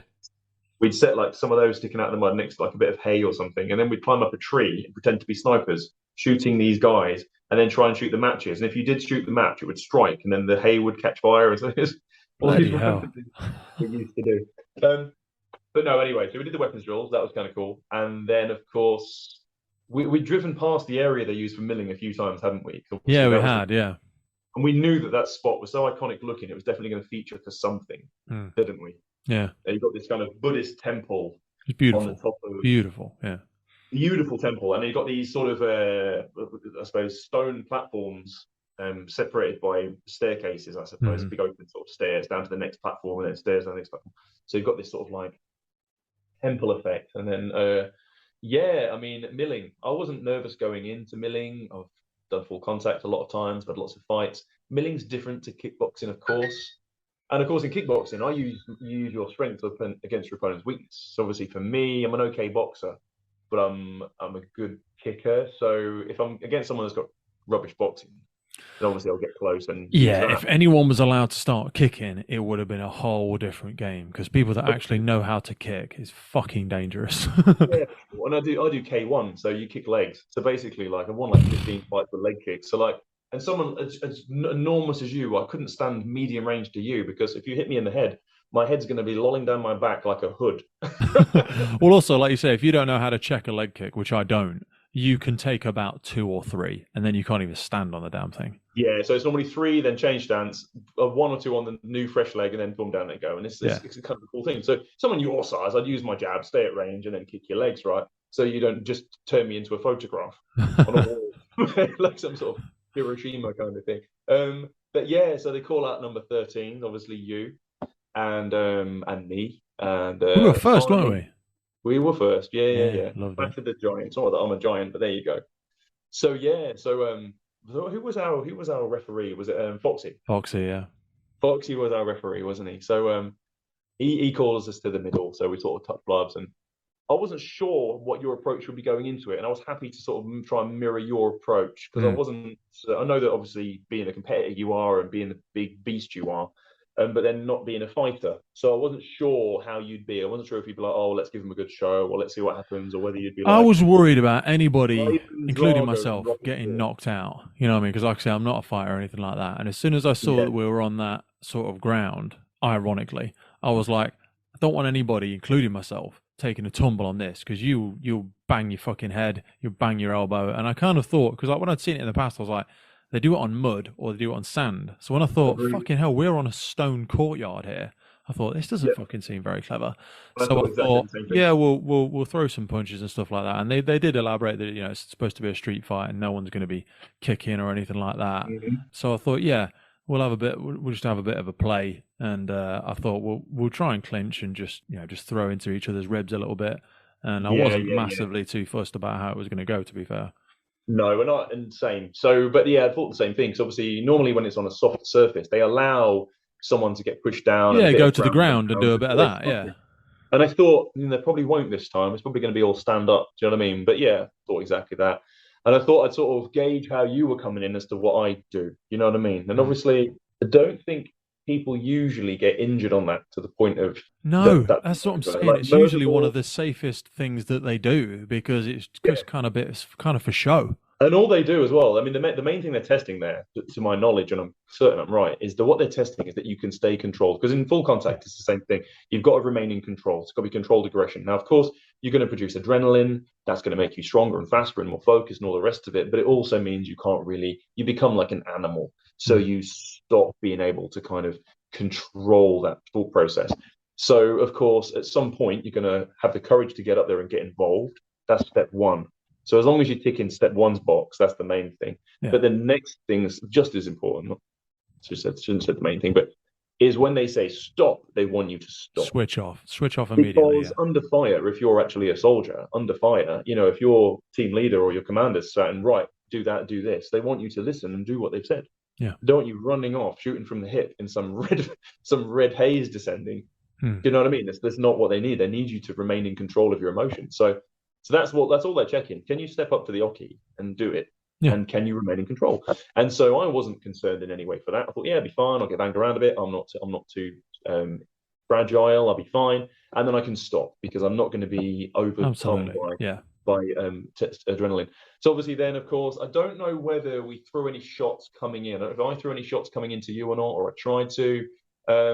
But then of course we clinched, didn't we? Obviously, you're big and strong, so you pushed me over. I thought, right, he's going to throw me over now and then ground and I pound was me. conscious not. Yeah, I know I stepped across to try and pull you over, and then Yeah. kind of pulled back because again, reiterating So I what I said at the thought beginning, I you was like, had. I don't want to be on the floor. I don't really So I want anybody thought else to you'd be on the done that. floor.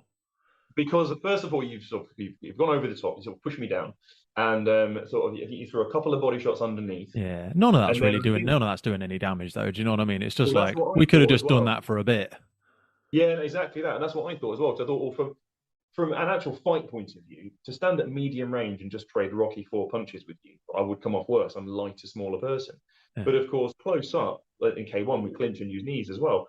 Thought most people don't know what they're doing at close range, and the bigger you are, the less effective you are. So I thought, oh, this actually works for me. He can punch me in that. And then when you hit me, it wasn't my rib that broke. It was my intercostal tour. So you know what intercostals are. Yeah, For yeah, anybody listening who doesn't, when you eat a rack of ribs, it's the meat. yeah. That's the meat you're eating. So it tore one of my intercostals, and not a major deal. I just felt it was like a wet, sticky pop sound. So Yeah. I just thought it was a rib, and I've broken lots of ribs before, so I just thought it was a rib, not the end of the world. I didn't really, you don't really think of it, do you? To be fair, I just felt this wet, sticky pop as you hit me. I thought, bloody hell, even at this range, this boy's a juggernaut. And then I wasn't sure. In hindsight, I thought, actually, I think you decided not to throw me down. But at the time, it felt like you were going to try, but then I wasn't as easy to throw down as you thought. So I thought, okay, I know what I'll do here. Because you were fighting stance facing me and I was fighting stance facing you, we're both pretty immovable, pushing each other. So what I would have to do would be to pivot so that I'm in between your feet, almost standing where your penis will be, Yeah. so that I can push you down. So I thought, Yeah. well, you've taken this commanding position, you've pushed me over and wrestled me. I'll pivot and then drive you over, and then probably hit you once in the sort of Yeah. head guard, and then they'll separate us, and then you'll probably be a bit more careful about getting close. So as I pivoted, and I think that's where your foot didn't turn, did it? So as I pivoted to push, I can't remember. Yeah, my right well, leg, I it remember, didn't. My I foot remember didn't quite follow my clearly. knee or something like that. And as I Well, yeah, tried to I go pivoted. backwards, I went So I down on it. pivoted fast and pushed, and you went down. And initially, for a second, I thought it was purely because I'd done the right thing and pivoted and pushed you Yeah. down.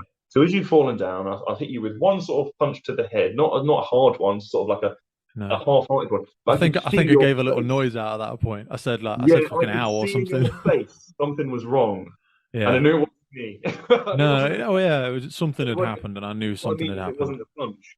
And I'd already sort of committed to another one, which was Yeah. like a really lackluster. So whether it even hit you, I realized. And then as I saw Foxy zoom in, I sort of cleared my hands away to be like, Yeah. yeah, it's fine.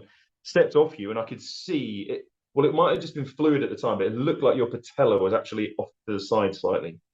And as soon as Yeah, I I saw don't it, I was know. like, It as soon was as I saw it, I just was like, I couldn't put any load through it and it was just I could feel fluid. Yeah, that's why I grabbed at my bloody water bottle as though I thought it had leaked down my leg or something, and I was like, I can fit some. I thought, am I bleeding or is something leaking?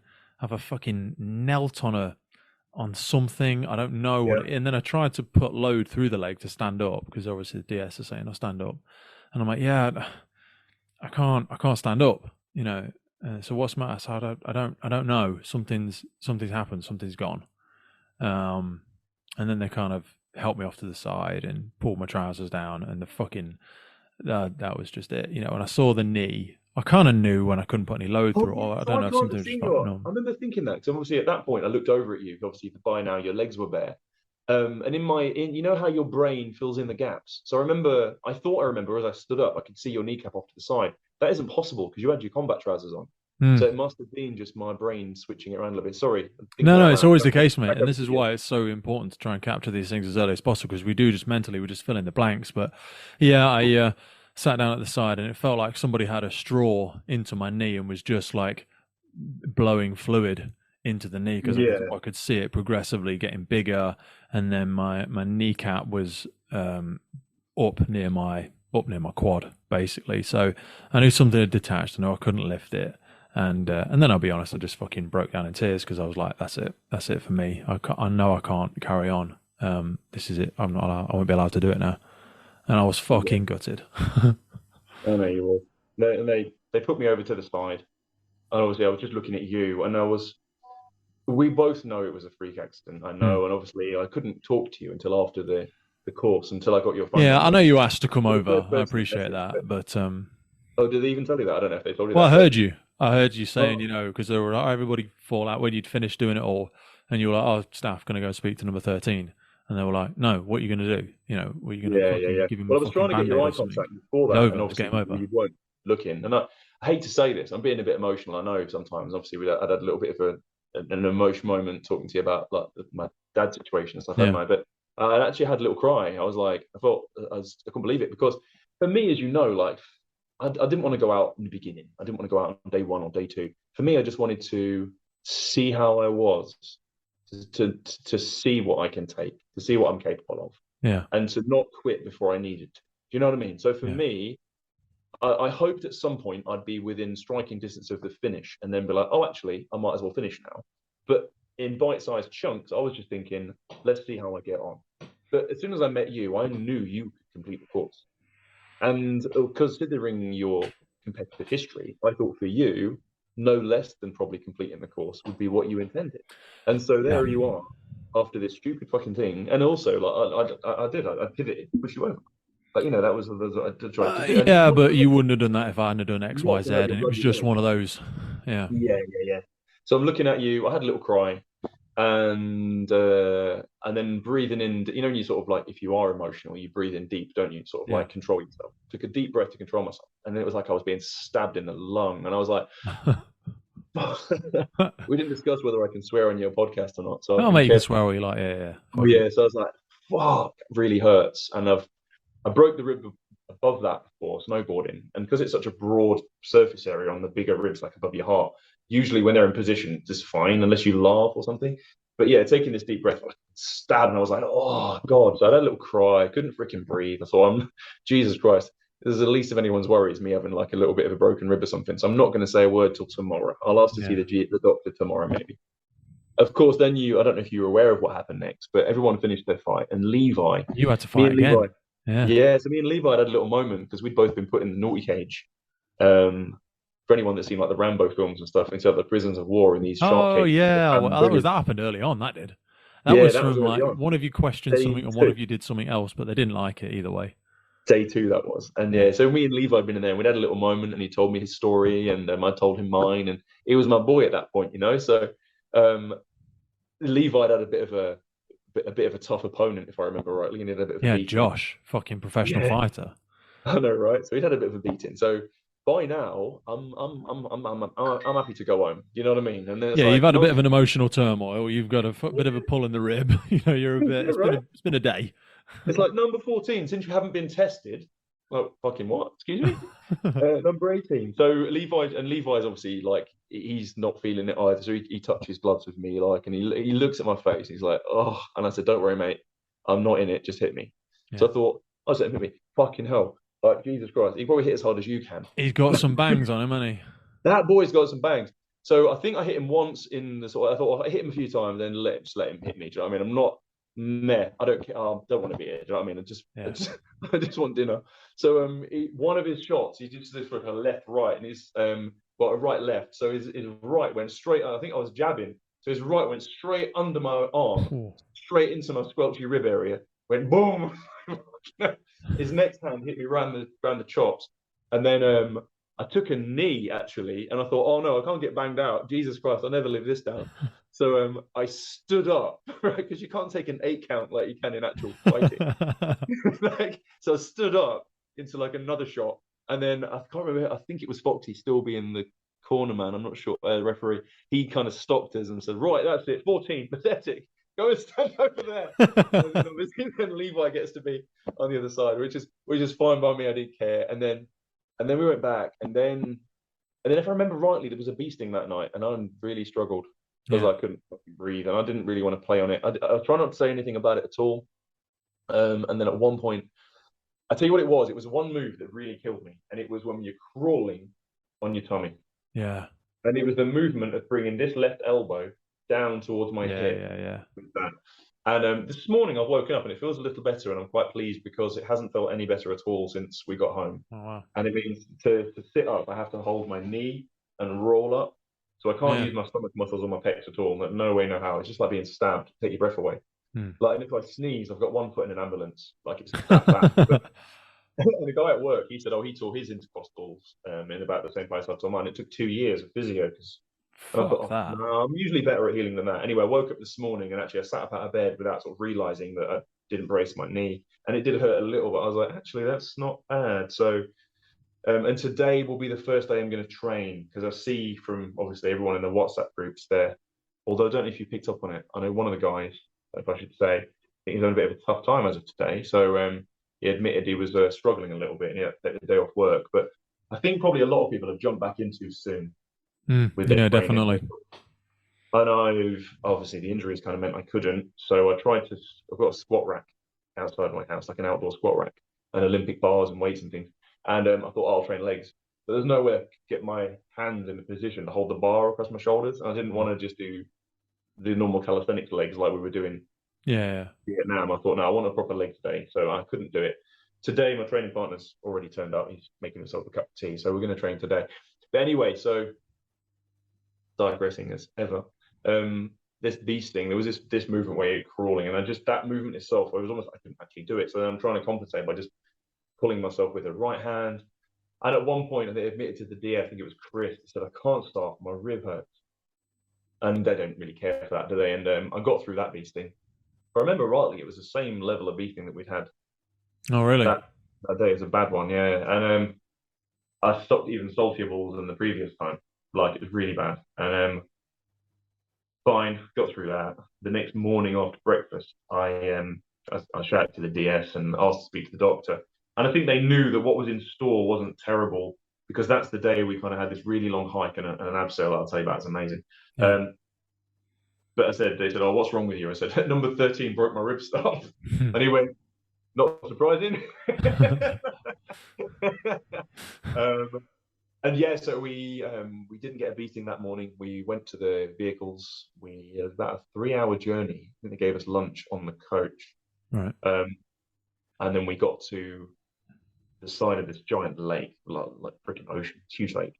And yeah, we got on boats, 2 boats. Boxy was on one boat, and with half the recruits, and the other half on the other boat. And off we went, sort of going around these various islands. And in the distance, we could see this larger island than probably a lot of the others, and it had this big cave. You could see the mouth of this cave from the distance. We kind of had a feeling that might be. We weren't sure if it was going to be the drop off backwards, the backwards, which never happens. It didn't materialize on this one, did it? It never materialized. They did different things instead. But hey, I suppose they got to keep us on our toes. Anyway, we eventually got to this island, and we approached from a different side, so we couldn't see the mouth of the cave. Bergen's on. We all get off. We've got to put climbing harnesses on. And we were basically, I saw the doctor then, the good old press and a feel of it and asked me questions. And he said, well, look, I can't x-ray it, but it's stable. Your lung is inflating, so there's no, pneumothorax or hemothorax, anything like that. So here's some ibuprofen, and just don't let it stop you if you can help it. So, and that was cool. We did, you would have enjoyed it too. It was a good sort of 2.5-hour climb to the top of wicked. this mountain. And what they'd done is they paid the locals a sum of money to actually make this path. So basically it was a cave on an island, and that was it. But they made this path, and the mountains, I don't know if you know this, most of the mountains in Vietnam are made of limestone. So they're very good climbing, because they're very jagged and chunky, and there's big areas to hold on. So there was some actual vertical climbing areas where with Bergens on, you're actually genuinely climbing up actual thing. Only probably 3 or 4 meters of climbing directly up, but there's nothing to clip onto. So it's like, like health and safety is not a thing here. Kind of crazy. And a couple where you had to walk around like an edge, like a contouring, like a ravine or something. Yeah. So there was a carabiners, I can't remember what they call it in climbing, but when they shoot the bolt into the rock and then they put a clip on it like a carabiner, and they had like a handrail. Yeah, they basically made a lined handrail running around, so you sort of hang on to that as you're sort of walking your way around.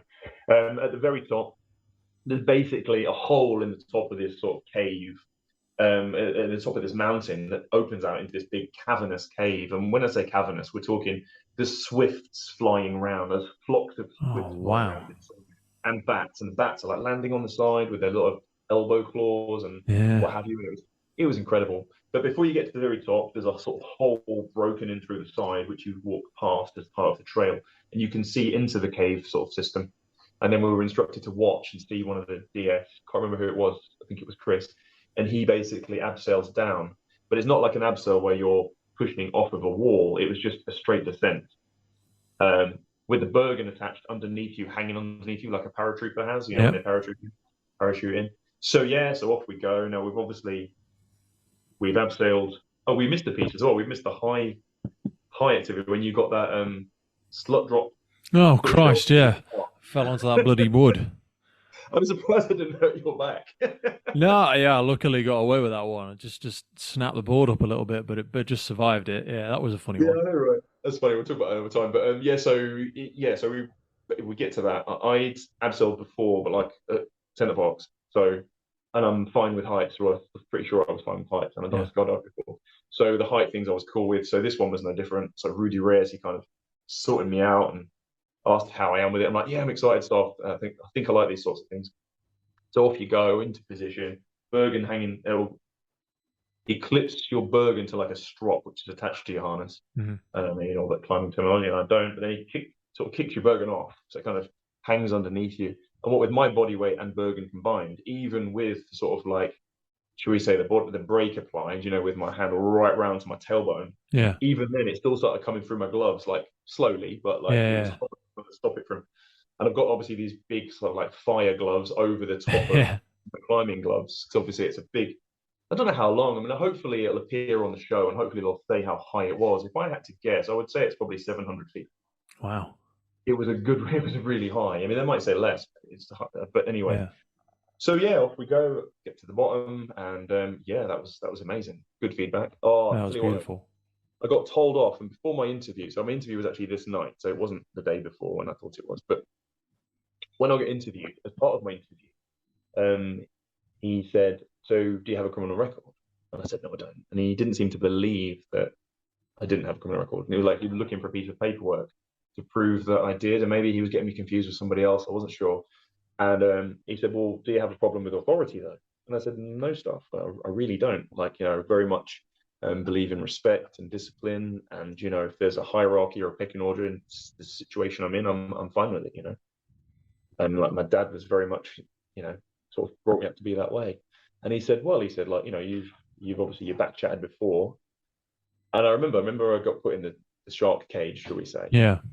And I thought that was purely for TV, where they'd someone had done something wrong and got balled out for it. And then they said, "And what are you laughing for?" on the end. And I wasn't laughing. I was just staring straight ahead like I always do. Mm. And I thought it was Zach who was standing next to me, because obviously Zach is a cheeky boy sometimes. He is, right? bless him. And I actually looked, the cameraman then came over and was looking in my face, and he was looking at me, and I thought, "It can't mean me." So I looked at Zach, see Zach be laughing. And then whoever was the DS said, "Not him, you." And I was like, "Sorry, staff, but there's no point me arguing the toss." You know what I mean? I'll just apologise. But I thought that was just for TV, but I think he genuinely thought I had laughed. And so when I'm at the bottom of this abseil, I've got these big gloves on, and he knew I had the dodgy rib by then. So he gave me good feedback. He was really kind to me, and he said, "Well done, blah, blah, blah." He goes, "Right, put your Bergen on and go and report to the next DS," which was boxing. So I swung my Bergen onto my right side, and Mark Billingham actually helped me with my strap on the left side. So I was really kind of, and he recognised I'd hurt myself, which is nice. But the strap had actually come undone. It had completely come out of the buckle. Now, I hadn't done that, but I think in Rudy Reyes connecting my Bergen to the strap at the top, it had come undone. So Mark, keen to not finish on a high note, went, "What the fuck? You should square your shit away, rah, rah, rah." And I was like, "Sorry, staff." I didn't argue. I was like, "Sorry, staff." Dropped to one knee, and I'm wearing these like double freaking two-man job gloves I've got on, like, these big freaking we will rock you mallet hands, right? So I've got this little plastic buckle, and he went, "Well, fucking come on." I said, "Sorry, staff, it's hard with gloves on." And he went, "Well, take your gloves." And as he said, "Take your gloves," it went through. I managed to get it through. I went, "It's all right, staff, I've got it." "Don't tell me what to do," he said. I was like, "Oh, Jesus." So then I thought, I've gone through one half of the buckle, but you've got to return it and pass it back up through the other hole. Thought, right, gloves off, gone through, gone over the other side. But then I get called in, and he goes, "Well, you back chatted me earlier on." And I said, "I think that was a misunderstanding stuff. Can I explain?" He said, "By all means." And I'm glad I got a chance to. So I told him what happened, and he said, "Right." He said, "I'm glad you explained it." He said, "Because maybe it was just because we took a look at you and thought maybe you're not used to being told what to do. You're probably going to be resistant to it. Well, I just assumed you were resistant to it." He says, "And actually, if I'm thinking carefully, you never have been, have you?" And then Rudy Reyes, he was the other guy, and he said, "No, you're right. You are. You just look forwards. If we tell a joke, you sort of look at us and smile, and then go back to looking forwards. You know what I mean? You don't." So that was kind of cool. So yeah, that was that. I think we had an easy-ish night that night, and then losing track with what day we're on now. To be fair, I think we're probably, what day was the milling? Can you remember? I thought it was day 3. God, I can't remember. No, it was at least 4 or 5 in. Might have been 4 or 5. Yeah, that makes sense.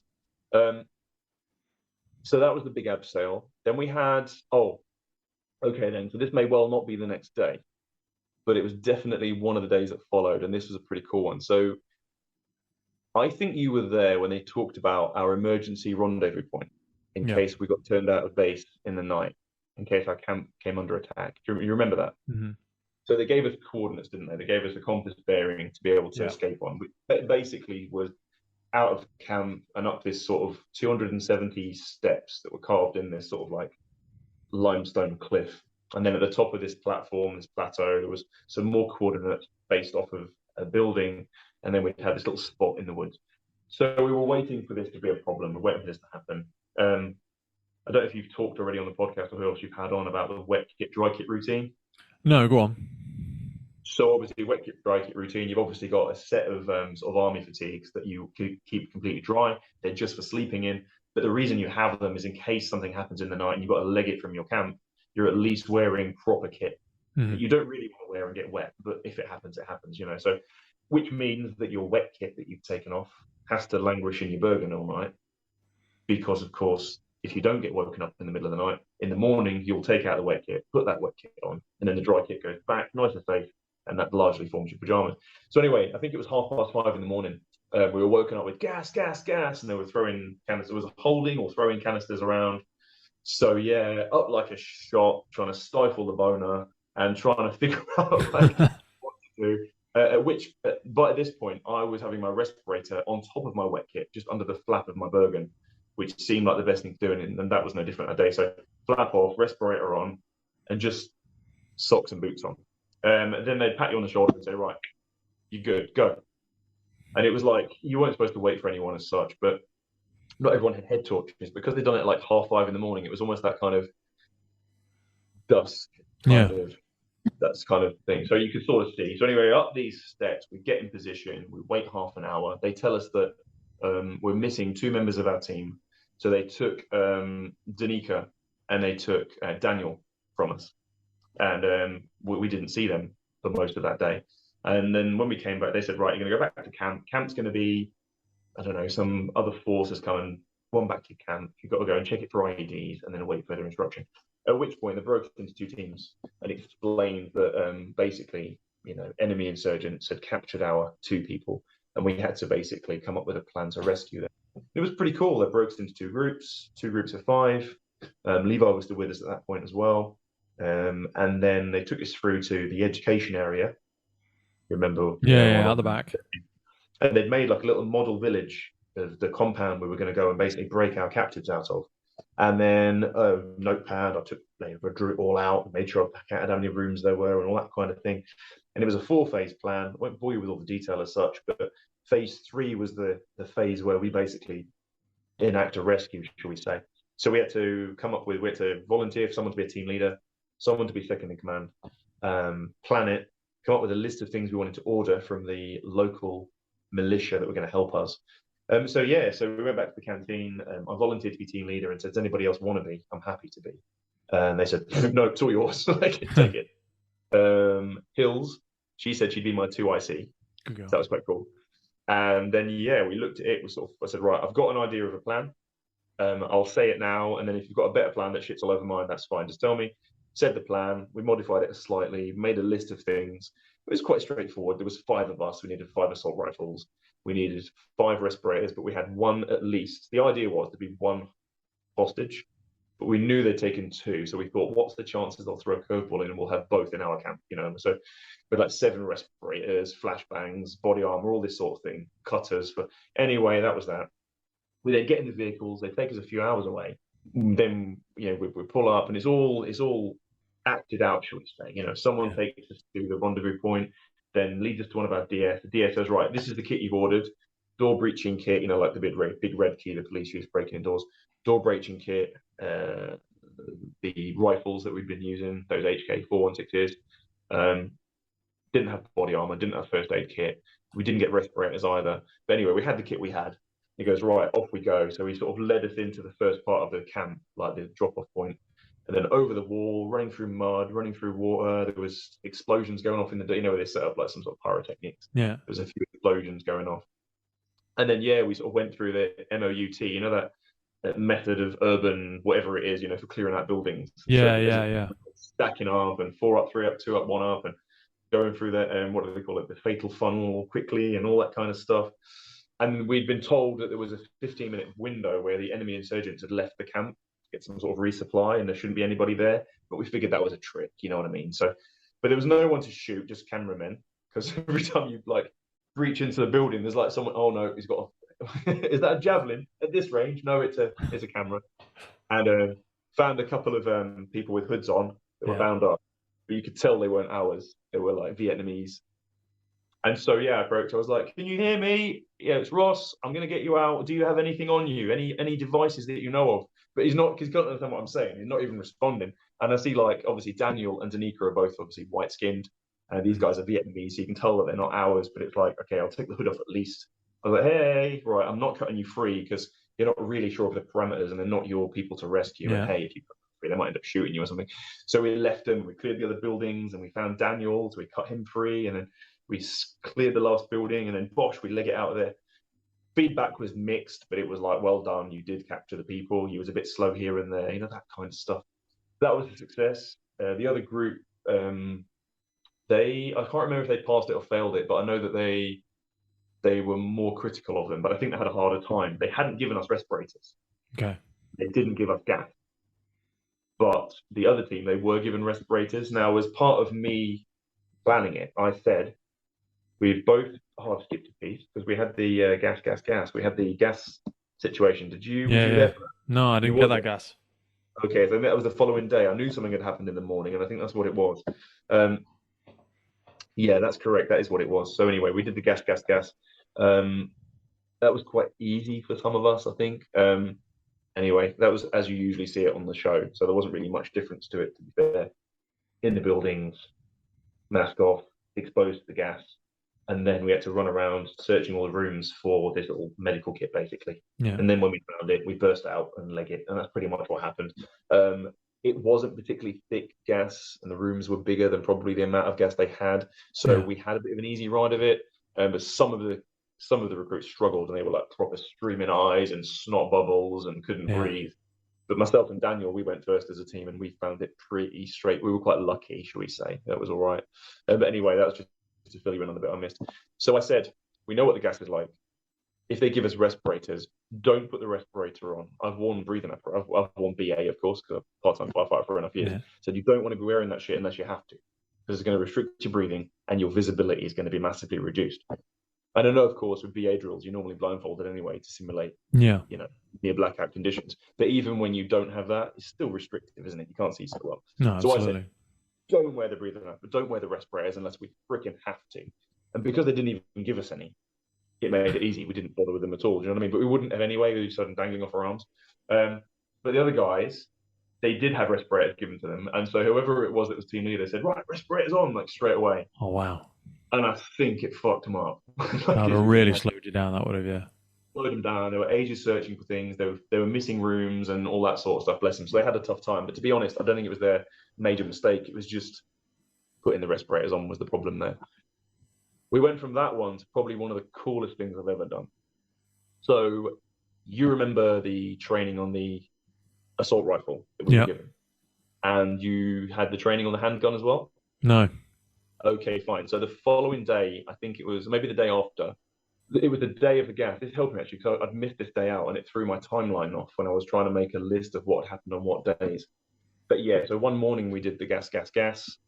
And then that afternoon, we were familiarized with a hand weapon. I can't remember what it was called. I'm not really a gun guy, but a handgun, what the procedure was and stuff. And they basically told me that they're using it largely for when they're doing like a clandestine sort of mission where they're following somebody. And they can see it in their waistband underneath their shirt. So we get driven to this village and it's beautiful. Have you ever been to like rural France before? Yeah. We've got those chocolate box buildings with those like wooden shutters on the windows. Yeah. Like that, with all these, obviously in Vietnam, there's greenery grows everywhere, doesn't it? It's all trees growing up the side of these buildings. Oh, beautiful street. People outside doing their normal stuff. They genuinely lived there. And then we ran, it was one at a time. We were run from the vehicle to one DS, then run to a different DS. And then he was sort of kneeling down in front of this marketplace where they're selling all sorts of fabric and fruit and all that kind of stuff. And then he's sort of kneeling down, waiting for you to approach him. Hands you a handgun, which you stashed down your waistband, showed you a photograph of a terrorist who'd been seen in the area like 5 minutes before. Okay. Right, you are going to support me. You're in the lead. Stay calm, stay casual, try and mingle. And I want you to identify the target. That's all I want you to do. Identify the target. Got any questions? I was like, yes, staff. When I identify him, what do you want me to do? And I'm glad I asked the question, but he didn't have an answer. He just said, well, you'll figure it out when it happens. So off you go. So yeah, it was cool. So I'm walking through this actual marketplace, people selling me bananas and things like, oh, Sin Chow, and sort of saying a few little words and trying to be calm and casual. I remember the photograph of this guy was a guy in a red t-shirt, blue jeans, and a dragon tattoo on his forearm. And a guy just like it, but without the tattoo, walks in front of you. Like, it obviously looks just like him, but walks right in front of you and even looks at you as he goes past. I sort of clock the forearms aren't the ones, so I keep walking. And then the DS behind me, who's Chris, he goes, number 14, look to your right. And then obviously this marketplace has got like side chutes and alleyways coming off of it. And I look down the sort of right-hand side that I'm coming up against. And there's this guy, also matching the description, walking sort of towards me on the opposite side, on the right-hand side. So I turn into that same path, but I'm on the opposite side to him. So we're going to sort of like pass like ships in the night, as it were. And again, I wasn't sure on the brief what they want me to do, really, but he's walking with his hands by his sides. He hasn't got a weapon or a phone or anything like that. So the idea was I was going to let him walk past me. Then I was going to cross over and follow behind him, so I could then point him out to the guy behind me. But he made me, shall we say, quotations there. He made me as I walked past. So he reached behind him and draws out like a handgun. So I drew mine out. He shot me just before I shot him. And then the DS out, stop. And then first of all, they chew your ass. He's like, what the hell? That went from spotting him to bloodbath in 5 seconds. Like, he's like, what? Why didn't you draw your weapon on him as soon as you saw him? And I said, staff said he didn't have a weapon. And my brief was to identify the target. So I didn't draw my weapon upon him because I didn't want to escalate the situation or something like that. He said, well, you could have drawn your weapon and held him there and then read what happens after that, that kind of thing. But he said, but that said, you did spot him, you did see him, you waited till he showed you a weapon, he showed you a weapon, you shot him, he might have shot you, but I'm here, can help you, blah, blah, blah, well done. So that was cool. But that was a really hard one because for a lot of the people, the brief was woolly. Yeah. I remember one of the girls coming back, she was in a really bad way. She was crying for ages about it. And it struck home with a story in her personal life. And to the point where the actual director, he come and took her to one side and he's like, look, I'm really sorry. We didn't mean for this to press your buttons. We understand. She was having a tough time of it. And her scenario was slightly different. And I think he'd drawn a mobile phone out. And I think she'd drawn her weapon out. And they said, why have you drawn your weapon out? It's a mobile phone. And she'd said, well, he's a terrorist. You told me he's a terrorist. He could be trying to blow something up. So that's why I drew my weapon, but I didn't fire. And they pretty much told her she'd failed it, which if you consider the feedback I'd got, he said, you should have just drawn your weapon on him when you saw him, because then you could have had him at gunpoint. And if you drew a weapon, you could have shot him without being shot yourself, or you could have controlled him and arrested him or whatever. So it kind of really depended, I think, on, it seemed to me it was all about justification, whether you had conviction in what you'd done. You know what I mean? Yeah. There's various different ones there. But that was pretty much what happened that day. I think we had another mini beasting in the evening time. The following day was, it's quite controversial actually. I remember, I'm not going to say no, you're aware of who, but I don't really, I'm conscious that the negative connotations for that person probably are going to be I'm worried about what they're going to be like for that individual, but it'll be an interesting, hopefully an interesting experience for them and help them reflect on some of those behaviors, because I'm sure they probably exhibit them in their personal life as well. Exactly that, yeah. And I think probably they're just not used to seeing it from other people's points of view and just kind of used to maybe lots of at that level that person operates at, maybe they're not used to meeting people again for the second time very often. They're used to sort of having those initial interactions with people and then moving on, and so it doesn't really make much difference. But I remember on this particular day they gave us an army PT test, and I thought, oh no, please don't be stuff I can't do, because by now obviously I'm not sleeping very well, my lungs hurting all the time, I'm breathing, do you know what I mean? I just can't get comfy. The stuff in the daytime, if it's like hiking with a Bergen and stuff, is actually fine. Yeah. Anything like PT style beasting is not fine. I really kind of can't do it depending on what the movement is. And I've been picked up now a few times. Obviously, the DS are like, oh, it's funny how it's hurting now, isn't it? That kind of thing. You know what I mean? Obviously, they're probably just saying it, but by the same token, they're used to, if they get shot, having to still freaking get to where they're going. You know what I mean? It's like, yeah.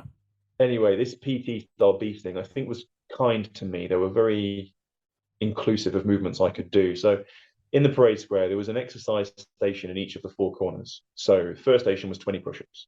And at which point, by now, I wasn't doing a push-up with my elbows at a 45-degree angle, which would obviously be 50-50 pecs and triceps.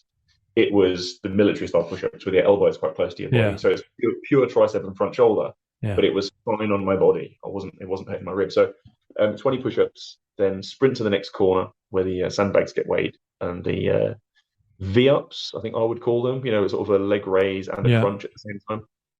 20 of those, sprint to the next corner, 20 squats, ass to grass, sprint to the next corner, 20 alternate lunges, so only 10 to each leg, so nothing too crazy. Then we had to run out of the parade square via the main doors that we'd usually take it to the transport. Around the corner, just before the bank of the lake that was out front, was a circle of sandbags. We had to do 20 modified burpees, which had the push-up thrown in there as well, and the jump from the ground. We had to wade across the lake, but not swim.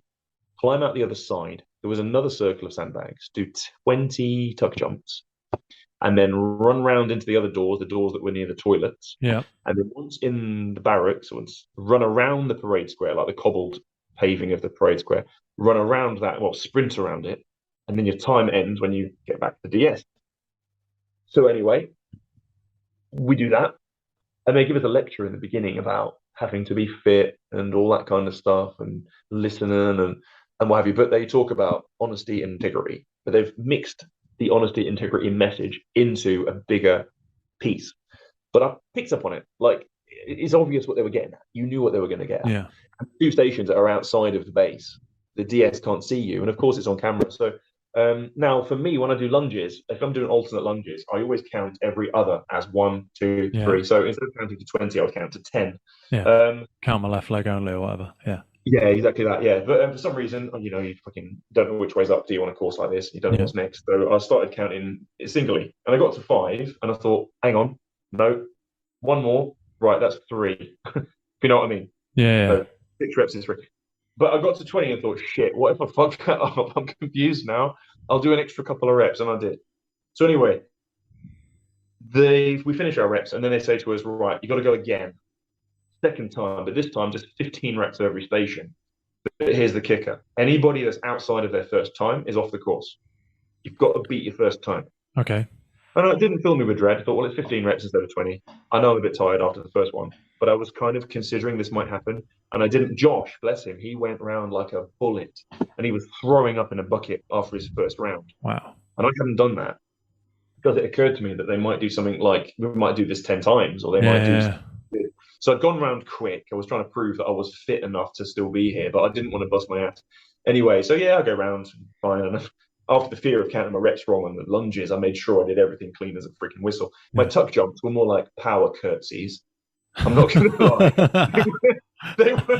They weren't knees to chest. They were more power curtsies. So anyway, that's all done. Everything's good. We all get pulled out on the parade square. We're all standing there like ramrod straight and waiting for some sort of verdict. He goes, right, well done. Everyone completed the times on their first. I was like, sweet. And then later on that night, my boy Levi gets called in to the mirror room, and we figure it's for his second interview. But he comes out crying, and basically he was like a rep short on something. But they proper drag him through it. Like they sit him down, the camera, the screen, the monitors on the table. Go, right, talk us through these. 1, 2, 3, and he gets to like 18 or 19. They're like, where's the rest? Why are you lying? And he's like, I'm not lying. So they give him the benefit of the doubt, and obviously, bless him, he's such integrity. You know what I mean? He wasn't cheating or lying. Yeah. They said, look, just be careful in future, but don't worry, it's all good. So they send him back, and obviously by now he's he's upset about it. He feels like he's let himself down, he's let us down. That classic, let yourself down, you let your team down. And then this other person, she gets pulled in as well for another meeting. But we're not sure if she's getting the same treatment or she's had a thing. And she comes back, she's like, yeah, that was fine, that was cool. But then, recruits on the parade square, and it's like 10:30 at night now, and you're thinking, oh shit, you know what I mean? It's that cut off, isn't it? Yeah. And you remember this. You're not sure if there's going to be a not sure if it's bedtime yet, yeah. And you're hoping it's bedtime. I was. You were probably like, oh, let's have another workout. So parade square, and then we get another lecture on honesty and integrity, and I'm like, shit, am I a rep short? I thought, well, Levi was upset. They've obviously pulled him in and they've shown him the footage. So I think if I was a rep short, they'd have done the same to me. So I'm obviously thinking, shit. And they're also talking about honesty and integrity, and I'm looking confident, I'm smiling, I'm nodding, like, yeah, hell yeah, people shouldn't lie.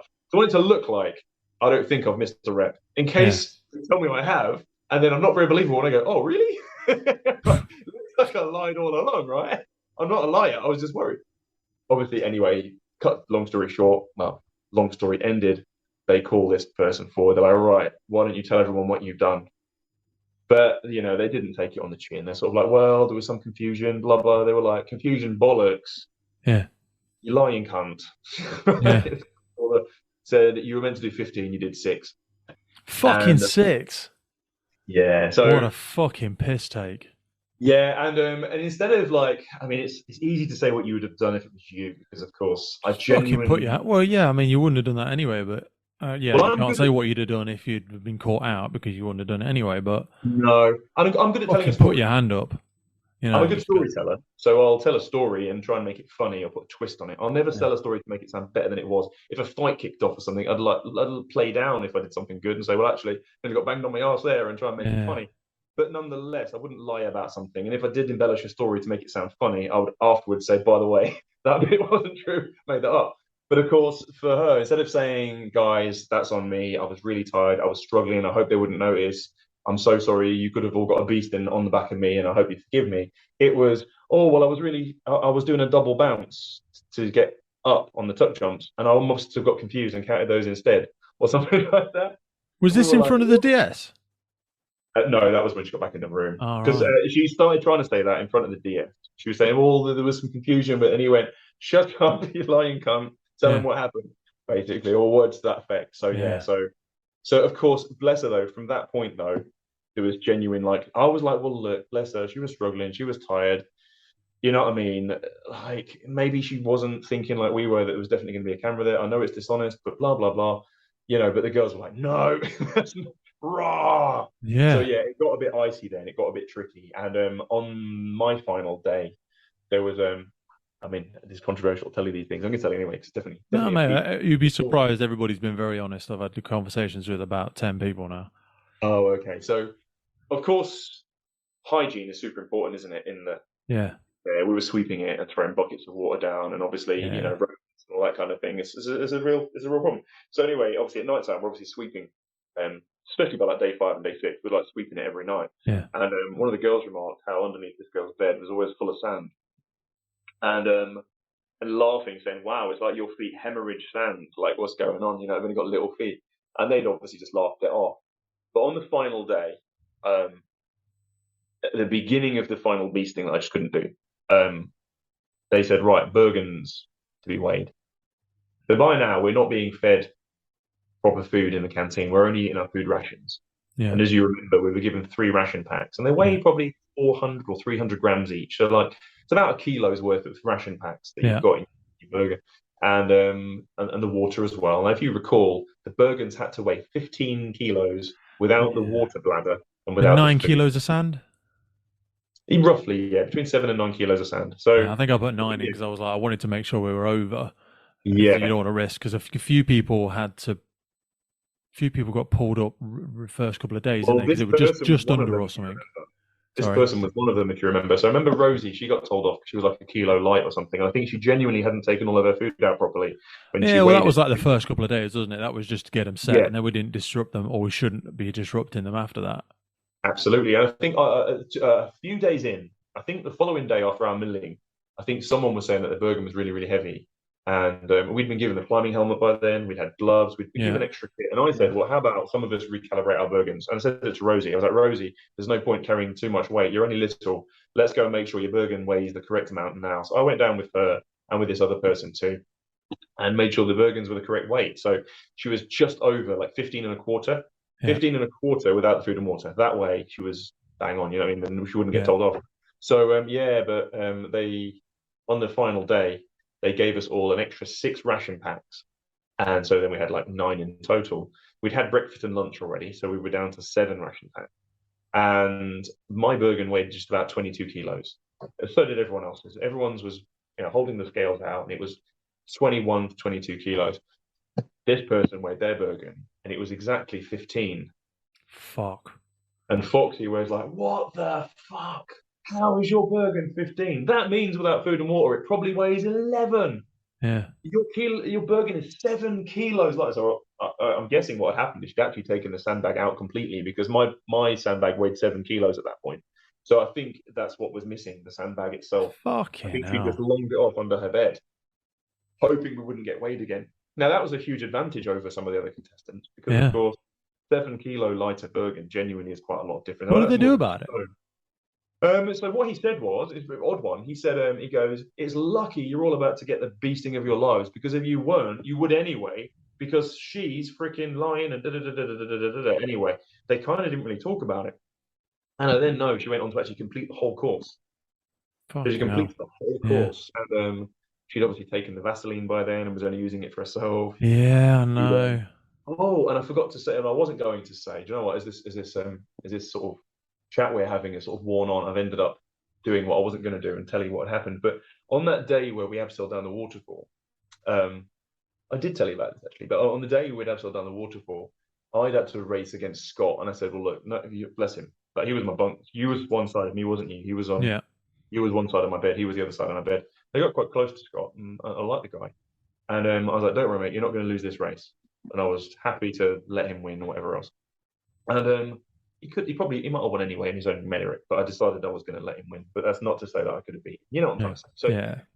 but then the second run, I was running against this other person, and obviously a marathon runner or ultra runner anyway, that kind of thing. And I was thinking to myself, can I win this race and not let her win?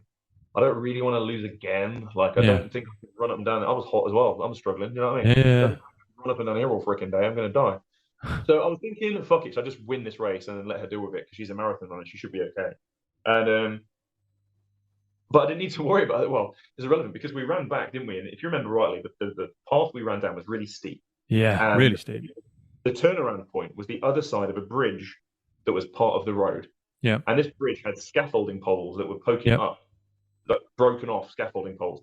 And there's like 7 or so of them. Anyway, there was one at the turnaround point that you could touch or whatever else if you wanted to, run level with it and then turn around. Well, I was neck and neck with her running down the hill, and I thought, yeah, I'll win. I think I'll win this, and fuck it, it'll be fine. She got halfway across the bridge, and the bridge was only probably 10 or 15 meters long, wasn't it? I suppose. But she only ran to like just in halfway across the bridge, then turned around to come back. And I thought, oh shit, she must have done that by mistake. If they see her do this, she's going to get a beast in, and then probably me too. So I shouted after her, and I was like, hey, you need to run to the end of the bridge. Come back. Mate, she was Tom Cruise hand. She didn't care. She was like, by now halfway up the hill. I was like, and I'd stopped to say, quick, come back. And I thought, oh, well, I'm not going to cheat. So I ran to the end of the bridge and then jogged back. I thought, there's no point killing myself now. I'm going to have to run a third time. I didn't have to run a third time. I just had to do like 30 burpees or 20 burpees or something to get back in again. I remember. That was fine. So whatever. But then I genuinely thought that must be a mistake. And then with using the powers of passive aggressiveness, I dropped it later on in the conversation to her. I'd say, you cheeky bitch, trying to kick my ass earlier on. She was like, oh, what? And then just changed the subject. I was like, bastard. Fucking hell. And obviously, then in hindsight, you sort of piece these things together. You think, oh, mate, like, no wonder you finished. But I suppose to their credit, although as a fellow recruit, you think, oh, cheeky, like, how come she didn't get told off for that properly? When she finished the course, they didn't let her win it. They chose the rest as winners. So, and like for her, like there's definitely psychology there where it's not out and out. It's easy to vilify it and say she was trying to like cheat us or whatever. It probably wasn't that. She's on her own journey. She's the oldest contestant as well, probably. You know what I mean? Totally up against it with her own backstory that we're both aware of.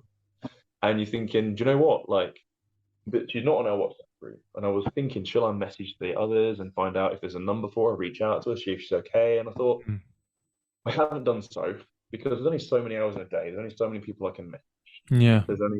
She's either going to be unaware of it and so won't be affected by it, or a conversation I have with her, I won't really know whether she's being honest or talking to me about this. So I thought there's not much value in it. So she doesn't need me. She's got her own family and friends. So I'll leave her to her own sort of thing. But I feel sorry for the situation being the way it is, and I suppose I do, yeah. And I think they probably allowed her to continue to go on to see if that moral compass could self-correct. Perhaps so, actually. Perhaps to be like this big defining moment where she kind of talk to everyone. Enough rope, they'll hang themselves, kind of analogy. I guess so. Well, anyway, for me, so the thing that was the end. So to sort of wrap this up, I suppose, for my involvement in it, the hardest challenge for me was, and I've seen it before, I've seen it happen to other recruits on other courses, where they feel responsible for someone else leaving the show. Okay. So for you, on that day, I did, but I sort of slept on it, and by the time I woke up, I just I'd written it off as one of them freak accidents. Absolutely. And then I was more concerned that you might not see it that way, and I was hoping I'd be able to talk to you about it afterwards. Not at I all, hope you mate. would see it that way. Do you know what I mean? And you did, bless you, to your credit, you do as well, and I appreciate that, and I do appreciate it. Thank you. But they did a logistics challenge, which is one of those ones where they give you a load of kit, you've got to get it across the finish line, and it's up to you how you do it. So they put us in groups. We'd lost Levi that day, bless him. We'd had there's me forgetting another bit as well. We had Murder Ball. Yeah. About that. That was, Levi talked us through his murder ball challenges. Amazing, and I won't be able to do it justice any more than what he did. But I did score a goal, luckily. But yeah, it was crazy. Good man. It was funny. I was watching one the other day, and I see they're all wearing gum shields and things. Like, we just had mud for gum shields. And we weren't using a tire. We were using, like, I think it was a coconut. No, it wasn't a coconut. It was like a big ball. It looked just like a hazelnut, but it was massive. Oh, really? I don't know what kind of nut it was, but it was a size of like a size 4 football. But it was obviously just this big wooden chunk of wilderness. Craziness, man. Absolutely crazy. That was fun. You'd have been brilliant at I'd that. fucking love that. You would have fucking loved that. That would have been right up your street. That would be so funny. Anyway, so yeah, that was as you'd expect. That was just mayhem and madness, and it was good fun, regardless of which team won. Not my team, but irrelevant. So Levi had pretty much injured himself then with his hip flexors, and if he's already talked you through it, I won't tell his tale. But so he was. Do you know? Bless him. That was so cool. He was such a character. He's a great guy. No, he's a great guy, and one of those people that helps hold everyone together. Like, you played your part in the group. Oh no, he is. Yeah, he's real serial optimist. And he played his part in a group. And there's people that help in a group environment, and you played yours, I played mine, he played his. We weren't the only ones. But when the doctor said, like, that's you done, they actually let him come over and talk to us and tell us. And they never did. They said they've never done that before. Yeah. But it's pure testament to sort of who he is and how. Yeah, absolutely. That was quite cool. So anyway, so he was out, and it did affect us massively because they put us in 2 teams, and Levi was our team because they put us in a team earlier on that day, and it was the same team later on. So by now we'd lost Levi, and I think we had 6 jerry cans, 3 or 2 tires, and this ammo box that weighed, I guess it weighed 30 or 40 kilos. And it was a wooden ammo box with rope handles at each end. So in my team there was Daniel, the ballerina, and strong as an ox, small guy, but strong as an ox, as you can imagine. It takes a strong guy to lift someone up one-handed and make them look like a feather. Yeah. Some ballet. And so, he was the team leader. So he goes, right, everyone grab what you can grab, what you can do. So my role, and here's the thing, it's one thing pushing yourself and testing yourself, but it's another when who you are gets challenged, or what sort of role you fulfill in a group environment gets challenged. Okay. That was, I didn't foresee that being a thing. So for me, I was like, yep, I'll grab the crate because I'm the big guy that carries the heavy things, like, being chivalrous and all that bullshit. Yeah. So like it was like with 3, well, we had Danica, we had Rosie, we had Daniel and me, and it would have been Levi as well. And Levi as well would have been perfect because we would have had myself and Levi carrying the crate, with Daniel being in charge. And then when one of us needed to switch out, Daniel would have taken that person's place and they would have got a rest. It would have been beautiful. But as soon as I picked up the crate with my right hand, and just my body being depressed down on that side, oh my God, it was like I'd just taken a hook with like a liver shot. You know what I mean? All up in my lung. I was like, fuck. Anyway, I think I cursed as I lifted it up. And Daniel was like, are you okay? I was like, yeah, it's fine. Let's just go. We just don't know how far it's going to be, do you? So everyone's got their stuff. The girls have got the ammo, the fuel cans with the tire around their neck, and they're hustling. And we get like a kilometre in, or I guess I'm estimating about a kilometre to the next DS. And then we think that's going to be the end of that. And we're in the lead of the other team. And it's not. Then the hill comes up. The outside of the camp. Outside the base, the big long hill, That long hill, yes, at the bottom of that long hill. So then we're still going. And I was like, fuck. And by now we'd switched hands. I think my hands are like the feet of a Gambian postman. You know what I mean? Like, balance it off regularly. But Daniel's hands weren't quite the same. And he tore his hand, so he's bleeding. And so he wanted to switch. I wanted to switch. But when we switched, it was on my left side. And oh my God, like I couldn't even freaking breathe. And I had to stop. I was like, fuck, I can't do it. And it was the first time I genuinely couldn't do it. And it was like, mental toughness can only take you so far. If you're on max effort, that mental toughness can push you like an extra 10% you didn't realize you had because your body was holding it in reserve. But if you're not in reserve, if you really are where you are, then mental toughness doesn't really necessarily give you too much more. You know what I mean? So Yeah. fuck, and I'm doing a few more sets. By now, we've been overtaken by the other team, or we have, because we're at the back. The girls are in the front. Sorry, I know you're conscious of the time, but No. yeah. Well, anyway, we're getting probably halfway up the hill, and I'm like, I can't do it. Daniel's trying to be decisive and say like, can you do it or not? I was like, no. He went, what are we going to do then? He went, right, and he shouted to one of the girls. He went, right, you put your fuel cans down, come back, you help me instead. You're not injured. So then Becky, bless her, recruit number 5, she comes running back, and she obviously takes it, and she doesn't weigh much. You know, she's only a slight thing, bless her. She's lifted this thing up. I'm almost like, fucking, what am I even doing? I shouldn't be lifting these empty jerry cans. What, you know what I mean? He's like, get fucking across the finish line, get it done. So I'm like, yeah, fair one. So I go and get them across the finish line, looking all sorry for myself. Chris, the DS, is like, it's funny how you're struggling now, and it's funny how your ribs suddenly starts hurting when you're working hard. I was like, sorry, staff, I know how it looks. You know what I mean? Anyway, by now the cameras are proper in my face, running backwards as I'm doing everything. Like, you know, I'm pulling all kinds of war faces, trying to get through this thing. Set the jerry cans down, run back, take my turn on the ammo crate, I think, for a bit longer. We get that across the finish line as well. And then we have to go back for now Becky, because she's hurt her knee. And this ammo crate thing fucks her knee up to the point that, I mean, the other team were kind of one for all and all for themselves. But Daniel wanted us to finish together, and he was right to do so. So we've got an arm each of Becky, and we're both running with her across this finish line, which is a false horizon, because then we move on to other shit. But we think it's probably the finish line. So we get across the finish line, at which point she takes a knee, takes her armband off, she's done. She's gone. And I'm thinking, but that's my fault. You know what I mean? And again, it's that at the moment, at the time when you're so fucking miserable and stressed out and uncomfortable and in pain, you're like, that's my fault. Yeah. And I see it on a previous course where one of the guys, he does the backwards dive and he over-rotated. Yeah. He went first, and they're like, oh, you idiot, rah, rah, rah. And then they give everyone a bee sting, but they make him sit down and watch the bee sting. Yeah. He said afterwards in an interview, he said, well, like, I knew that stuff would happen. And prior to it, I just thought to myself, hey, it's my turn to take a sit down. It is what it is. There's always going to be a bee sting. They'll always blame somebody. But somebody took their armband off as a result of that bee sting, and he literally took his straight off as well. He was like, shit, man, I can't believe I did that. You know what I mean? So anyway, so I didn't take my armband off at this point, but obviously I'm thinking, fuck, now there's only... Now there's 4 of us. So actually, who did we have? Yeah, so it was Rosie, Danica, Daniel, and myself left. So obviously we had Becky with us. So it was 5 people, and Levo would have made 6. So yeah, she's gone. So then we sprint down to the water. There's like a rubber dinghy. Rosie's in the dinghy rowing. We've got to like throw our Bergens in. We're swimming. We get to the side. Then it's a cross road carrying this bloody dinghy, which is tricky because for us that can lift it up on our shoulders, that's the easy way. Easy peasy. But the girls can't lift it on their shoulders. They want to carry it, but carrying it, I can't carry it, and neither can Daniel because his hands are torn up. And so it was literally a horrible catch-22 of the best way to do it is the way you guys can't, and the way you want to do it, we can't. So we usually trumped and said, like, we'll carry it, and you guys just do what you can at the back.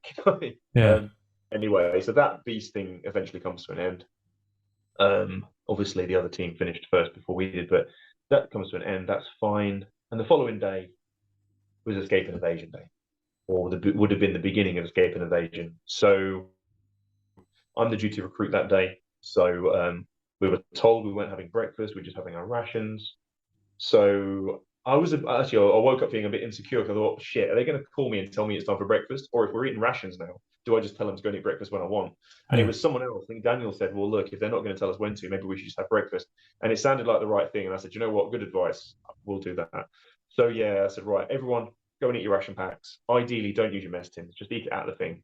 Yeah. You can suck your spoon off and then you're good to go. As soon as you finish eating, go straight back and get your boots and socks off and start airing your feet. Because if escape and evasion happens, then you're not going to be able to air your feet for ages. So let's do that. So we go up.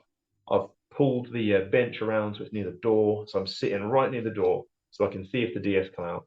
I've got my boots and socks off still, boots and socks on. I thought, right, duty recruit, let's not fuck around. Do you know what I mean? And I thought, everyone, sort your feet out, have a sleep. I'm here, I've got this.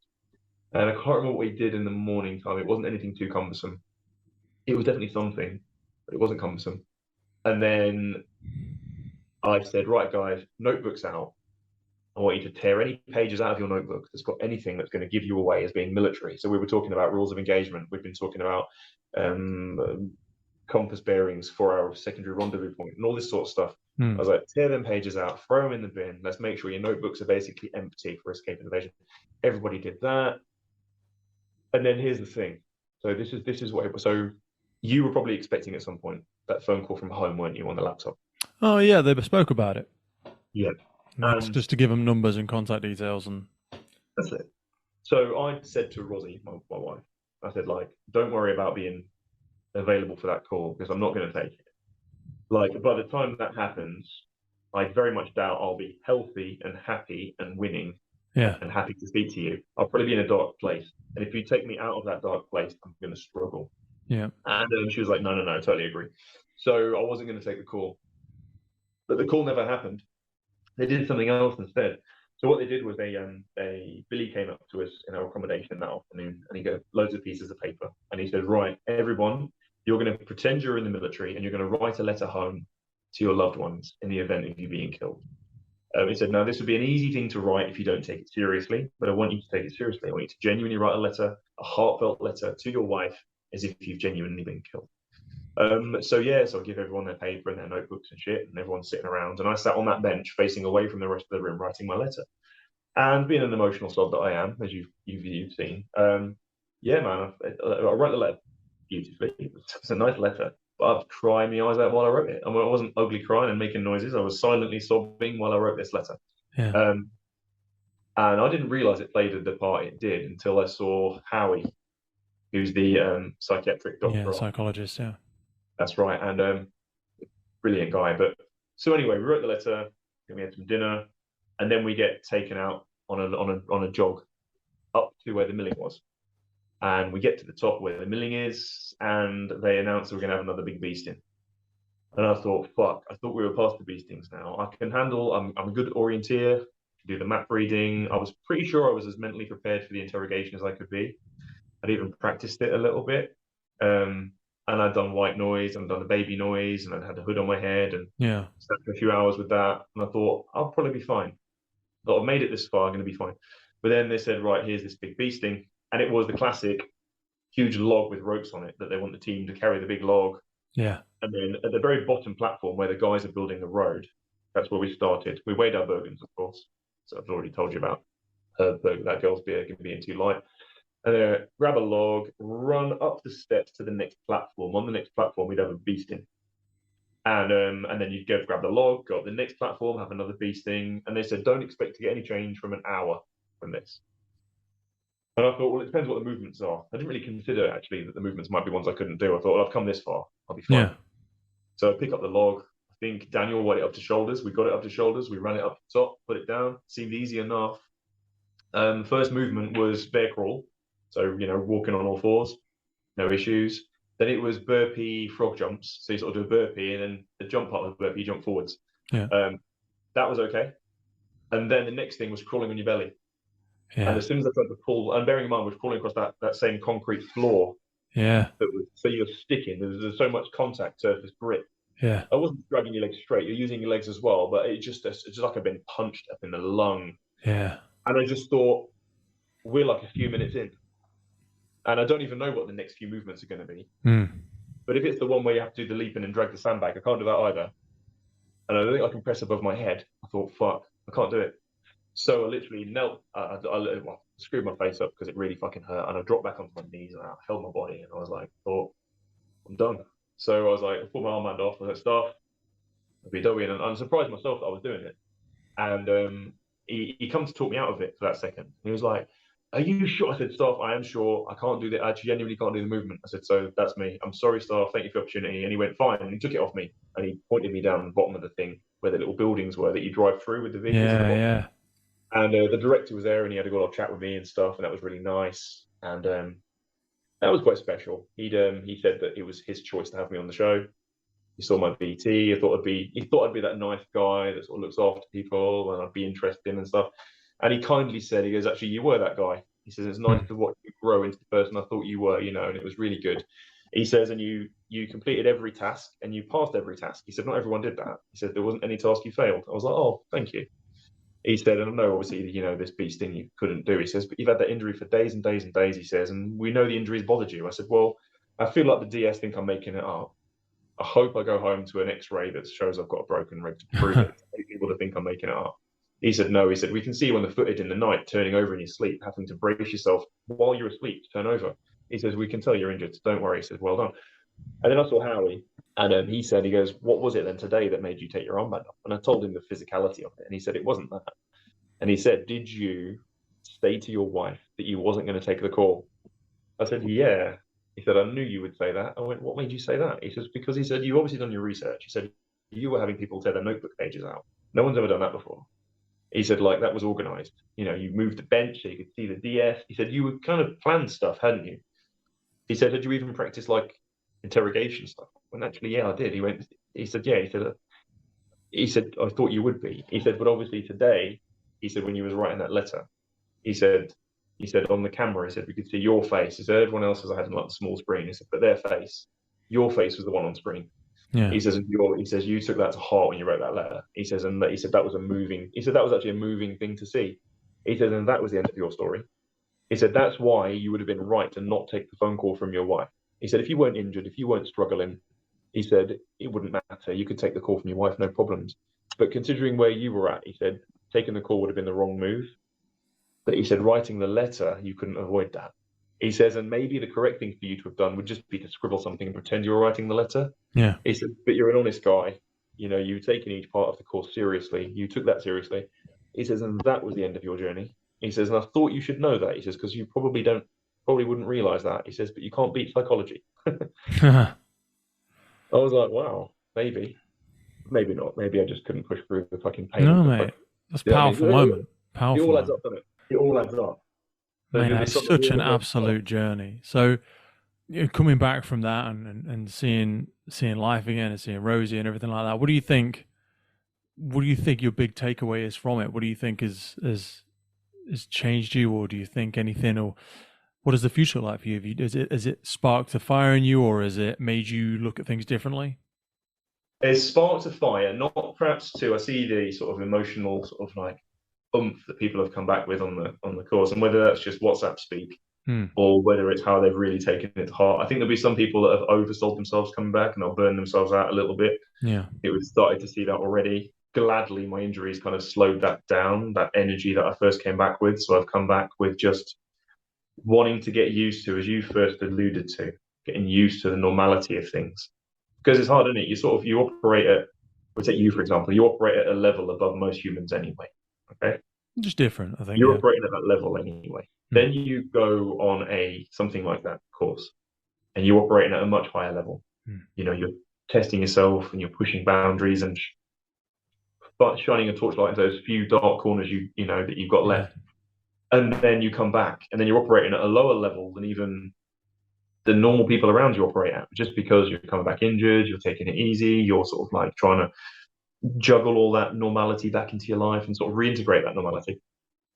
I think for me, I have a great life. I genuinely enjoy all of the things I do. I said this to you before, I've got so many things I actually do and I'm interested in that I never do any to the point of being bored of them, because there's always something else to do.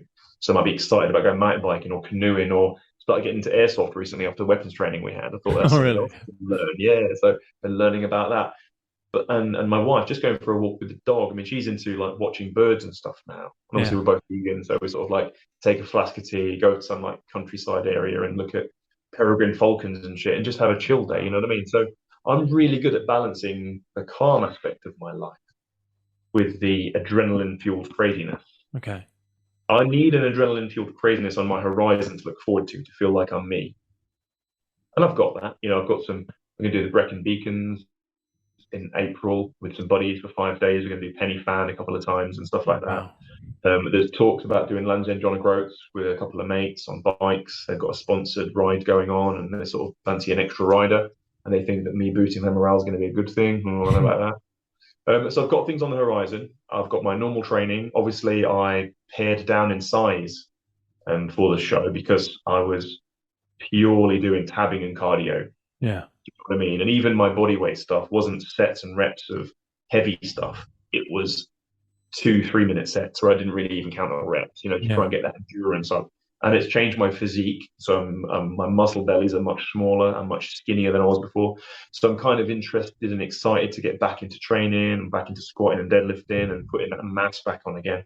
Okay. I normally sit around 95 kilos with abs, which for a natural person is only 6'2". I'm not like the crazy height you are. Isn't a bad size. I feel comfortable at that size. I feel strong, but I don't feel too heavy. Yeah. I'm looking forward to that. I guess I'm excited about when we will get back together again. When That'll be great. Yeah, it should be That's early in the new year. Obviously, everyone will have seen everything by the time this comes out. But it's very true. I know Grant's talking about getting us together to do some sort of climbing up in Scotland. I'll definitely that'd be great. Having the network of guys and you guys. So I've always been that one random person in my friend circle. I'm the crazy one. Yeah. You're the crazy one in your friend circle. But it's kind of cool to now have people in my phone that are also the crazy person, which in itself is inspiring. So I never had that before. I had training partners that I trained with, but I've never had other people that I can look up to and go, wow, I'd like to be that fit, I'd like to be that strong, or it'll encourage me to do more. Yeah. But I think the main thing I came away with is, like I said, I didn't have peers growing up, but I've been a nice guy. People like to be nice to nice people. Yeah. So all the people I know, all my friends and the people at work are like, oh, Ross, you're so good. You're so capable of this and that. And I haven't proven that to them. I think they just get a sense of confidence in me and think I'm capable of things I'm probably not even capable of. Do you know what I mean? Right. And I've never had a reason to test it or had a reason to push it. And I finally stopped shying away from it and obviously did this course, which was out of character for me to do. Yeah. And it proved to me that actually I am more capable than I give myself credit for. And it's even all my friends and family that I told you so. So they were like, see, we knew you'd be okay with this sort of thing. But actually now I kind of do feel different. I don't feel like, oh yeah, I'm capable of everything and I'm better than anybody else. I don't, but I just feel like I actually fit the clothes I'm wearing now. Wow.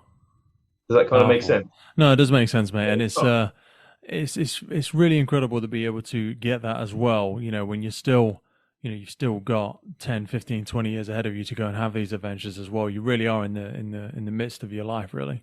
Yeah, I'm in the sweet spot. And have you seen the film Highlander when you were young? Yes. I feel like I've just beheaded another Highlander.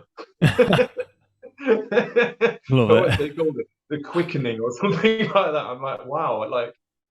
So yeah, I guess I'm in this precipice of opportunity now. I feel like I can take opportunities and do things and what have you. And luckily, with Rosie being my wife, she's like, whatever you want to do, whatever opportunities there are, do them. It's fine. Go for it. You know what I mean? So yeah, it's a thing, but it's still new. I'm still not sure how I feel. And I really appreciate how open and honest you've been. Coming on today, we've gone in so many million directions, which I always absolutely love. But it's a testament to yourself, some of the things you've shared today, and it was challenging for everybody in so many different variants of ways. And for those that didn't quite make it to the end, myself included, it'll be interesting to see how that manifests for them looking forwards and how they interpret this chapter and so kind of where they go from now. Is it the end of it, or is it the beginning of something else? I think as well, for someone like yourself, Pete, and someone like me, I think for those of us that didn't complete, that's we got to the end of our journey. Understandably, we know that, but for the people around us, that our friends and the people that we support, to see us go there and do what we do, and then to come back and then to still have not completing the course as part of our story, and to be fine with it, have the strength and the exploration that comes with that is also part of it. It's sort of maybe a more wholesome version of the story than if you had just smashed it to the end and gone, yeah, that was a 2-week boot camp that was quite cool. You know what I mean? It's like, well, yeah, I mean, the way we interpret those setbacks is a big part of that character building. I've certainly got, unfinished business in a few aspects of things, but that's healthy for me because that would probably be the case no matter what. But certainly with something like this, I'm excited to smash this rehab and get back out there. Yeah, what are you looking at now? 6 months?